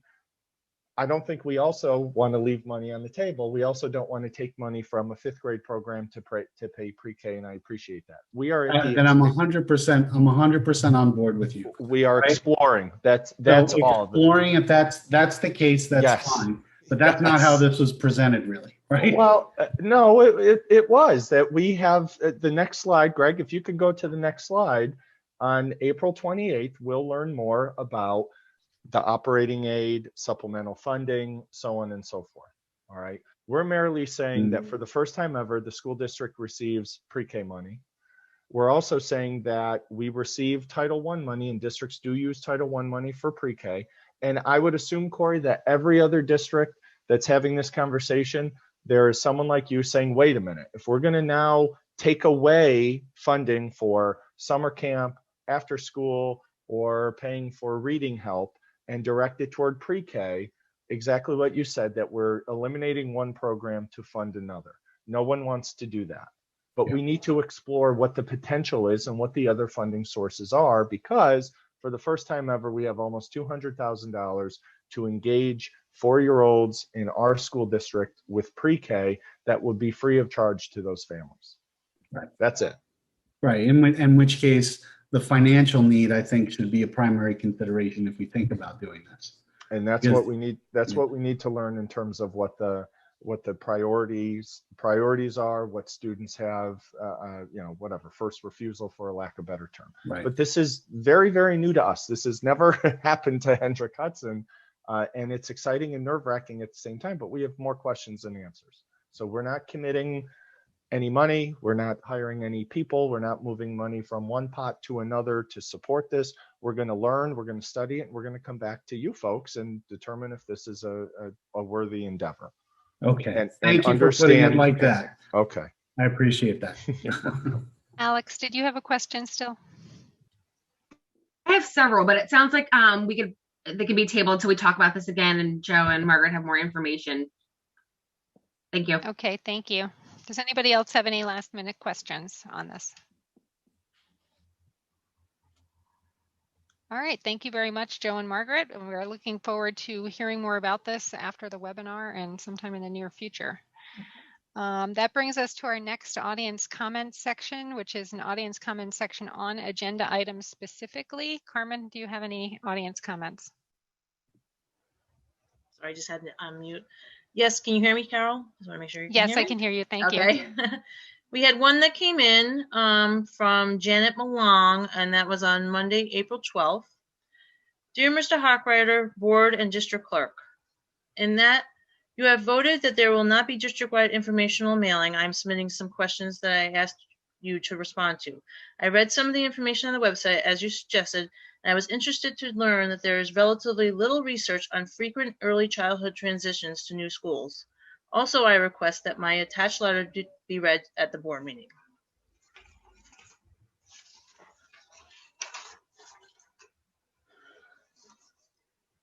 Since your board meeting on April 7th, I have worried and wondered at your vote and decision to not supply the public with vital information about the Princeton plan. I suggested in my previous letter to you that you were not prepared to make the decision on how best to address the educational needs of the youngest children of the Hendrick Hudson School District. Believe it or not, you might even benefit from listening to the taxpayers of the district. Your decision to advance the plan when a public hearing is not possible is self-serving. I have several questions and concerns I would like to have addressed in writing, either by the superintendent or the board president, and I request that this letter be read at your board meeting. How do you plan to handle the following? Any child entering kindergarten in 2021 in a school that will be either 2-3 or 4-5 school in 2022 will be required to change schools in 2022 for first grade and again in 2023 for second grade. Same situation will exist for any child entering second grade in 2021 in a school that will not be in a 2-3 school in 2022. These children will be subjected to more school changes than seems educationally or emotionally sound. Having multiple years when they are in school for only 1 year before having to switch to a new school. Our second question is, when will you have a plan to implement the plan? When will the community be aware of the school assignments so that families and their children can be prepared? What is the cost of implementing the Princeton plan? There will be costs to outfit the school buildings, purchase buses and fuel, and hire additional drivers, provide costly special services in each building, pay for increased insurance fees, etc. Will additional staff be needed to conduct the studies you spoke about to evaluate the effectiveness of your plan? Why have you not examined redistricting and compared costs?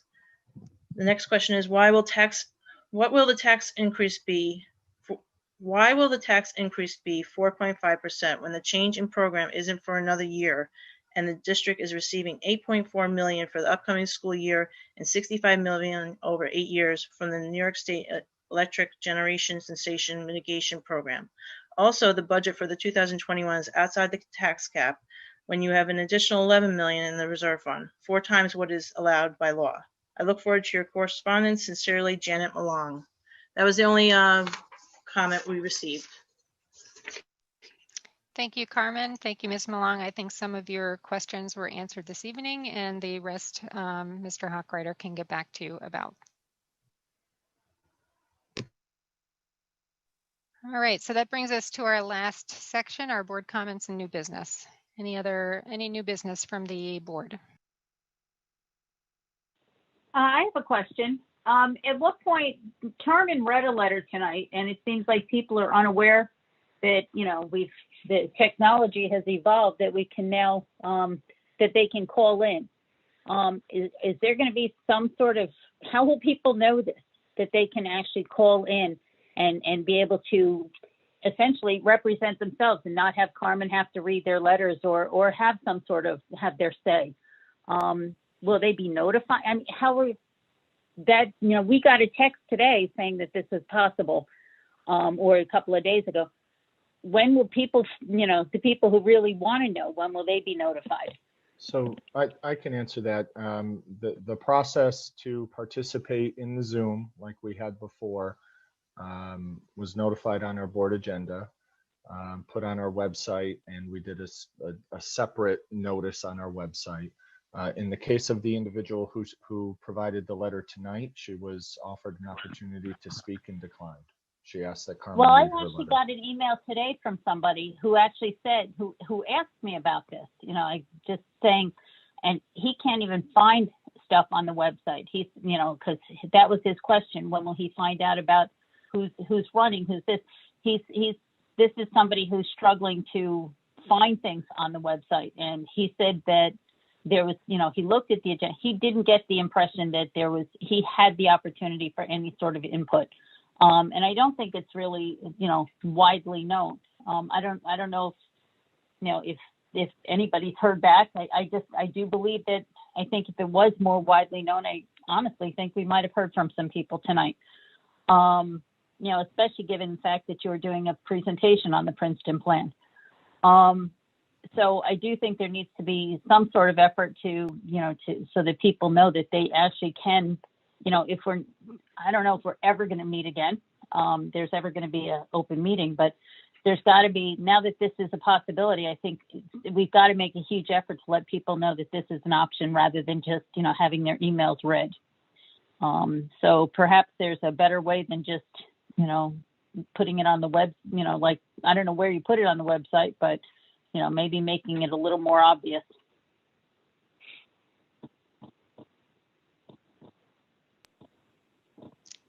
All right, thank you, Mary Pat. I think that helped to advertise it very nicely as well. No, but it'd be nice but if nobody's listening, I mean, it's still, if nobody's listening, they don't know. There's got to be a better way to get people knowing these things besides just sort of, there's got to be a better way. You know, can we post it on social media? I mean, I 100% agree with Mary Pat. I think, you know, we have to let people know if they're sending in letters, we should respond to them right away. We're inviting you to present your letter and read your letter at the next meeting.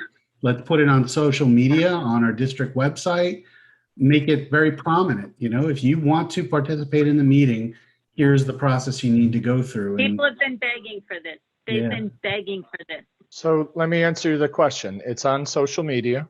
It's on our Facebook page. It's the first story on our website. So if you go to our website, you'll see under news items, I'm on it right now on the main page, information on the board meeting. And it will tell you there how you can participate. In fact, it's it's the first story. It's in the commentary in what Carmen puts out for the board meeting notice. So if anyone is reading that to understand how to submit their email, there's I think the next sentence, Carmen, says to notify you by noon and that you would be invited into the Zoom to participate. The individual who submitted a letter tonight, Carmen, called and said you can participate live, and she chose not to. She actually asked Carmen to read it. So I don't think I see it on the district webpage on Facebook.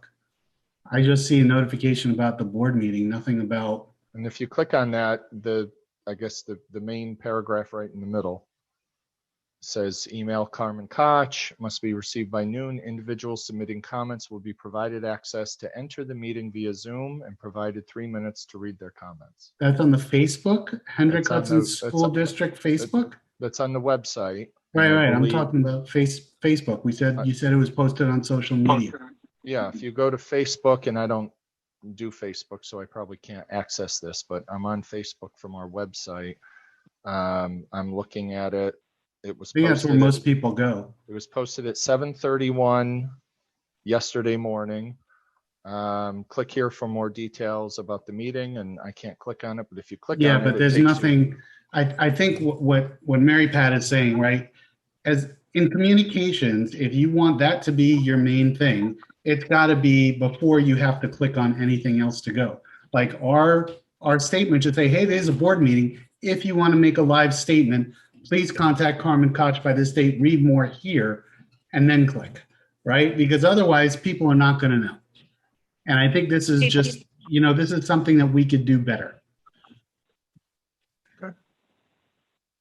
I 100% agree with Mary Pat on this.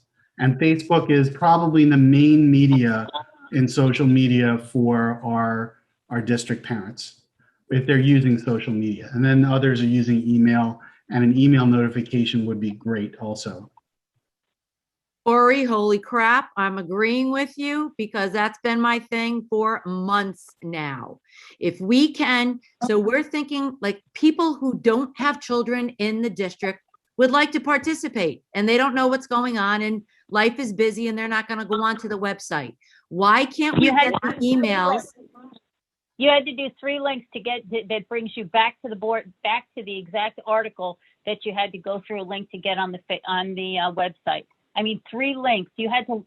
It needs to be headlined. It doesn't. It shouldn't be like buried like in the 3rd paragraph and after like 2 commas. I mean, it needs to be a headline. This is, and it's not. It's on Facebook, but it's the same. It says there's a Board of Ed meeting and click here for more details.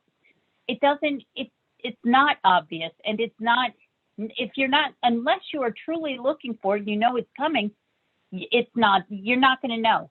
It's not readily available, and it's not obvious, and it's not letting people know. It's just there hoping if people trip over it. It's not readily. Can we just agree, Joe, to maybe get this done? They've been begging for this. Why aren't we telling them about it? All right, so let's make a more explicit post, that it has to be in by noon is a problem too, because when we had live board meetings, which we should be still having, they were allowed to sign in at the meeting. They could sign in before the meeting. So some people are getting really teed off that they had to be in by noon. Like, why? Why can't it be by 6? Why does it have to be by noon? When we had live meetings, they were allowed to do it as they walked in.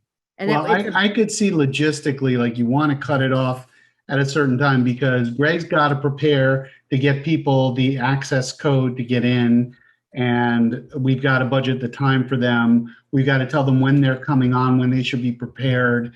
And I think doing it very last minute, I think that could be a problem. But, we could probably get it up to 2 p.m. before the meeting and then make sure we still have enough time for logistics. Or we could go live, since my kids in my classroom are 3 feet apart, we could go live. There's only 7 of us. We really could do it. Just saying.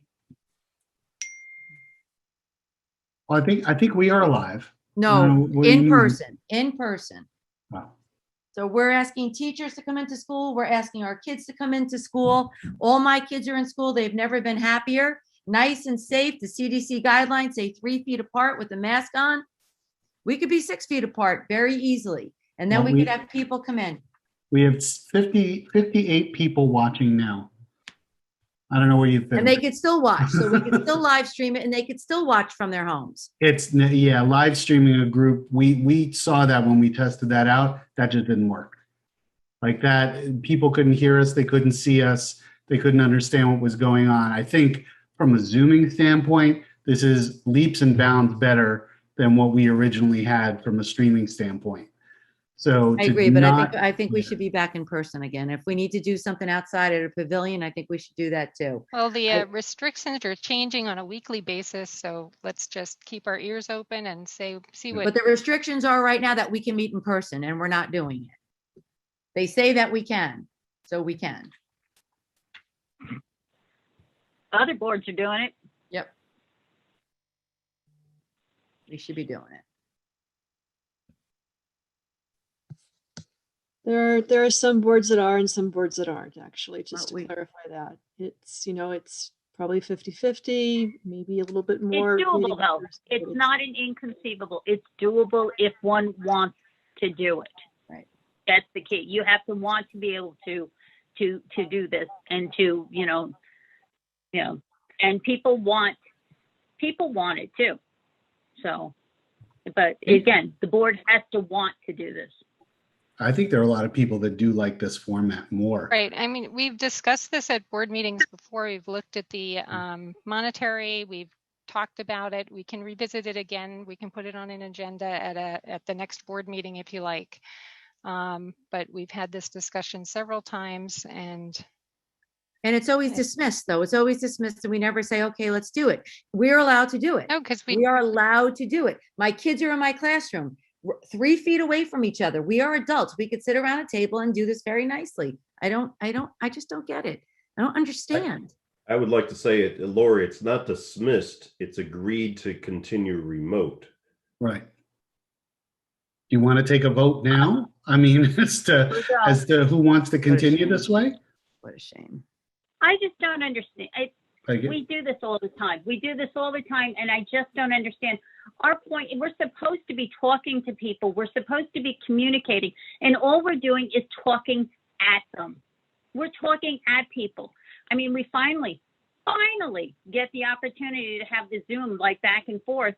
And it's not advertised appropriately, not sufficiently to get people, so that they're doing. Okay, we will advertise this on a more explicit basis. And people want to talk to us. They want to see us. This is so wrong. We are capable of doing this safely. And again, I don't know what the vaccination situation is for everybody.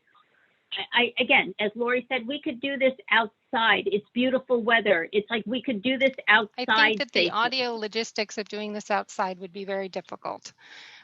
You know what? That's not true. There are ways we can work around this, and nobody wants to. Everybody's perfectly happy to tune in from their living room, or not everybody. Some people, or the majority are, and that's not adequate. It's not sufficient. You can say all you want. 58 people are listening. You know what? A bunch of them are probably tuned in and forgot to turn off, and they're listening as they're walking around doing laundry. They're not tuned in. They're like zipping in when they can, but they're not communicating, and they're just hearing people talk at them. They are not. There's no interaction here, and that's not the way it's supposed to be. Correct. It's not. They're supposed to be able to get their ideas across. So Mary Pat, you keep saying there's no interaction. I mean, correct me if I'm wrong, somebody, but my understanding is the board meetings are supposed to be the work sessions for the board, and we're not supposed to be interacting with the public. We're allowed to listen to comments, but only the board president is able to respond to any of the comments, right? Am I missing something on this? Do you feel that the letters that we get, that Carmen reads to us, that somebody wrote is better than No, getting somebody I'm very clear. I want people to be here. I think I've been asking for this for the past couple months. And if you see in some of the emails that I've sent, they haven't been so nice because we haven't gotten it done. And now we finally gotten it done, but we haven't really advertised it well. And I agree, we should be doing a better job advertising that. So I think we should be hearing from people directly. So I'm not disagreeing with you, Mary Pat. What I'm disagreeing with you on is we as a board agreed that this is the way we're going to continue based on our votes. And we're getting a lot of positive reaction for the fact that people can tune in and listen and watch easily rather than have to go out and not hear things well. They're not feeling heard, Corey. They're not. People are not sending an email on Tuesday afternoon to, for something. It's not reactive. It's not responsive. It's not, and then that's not what I just said.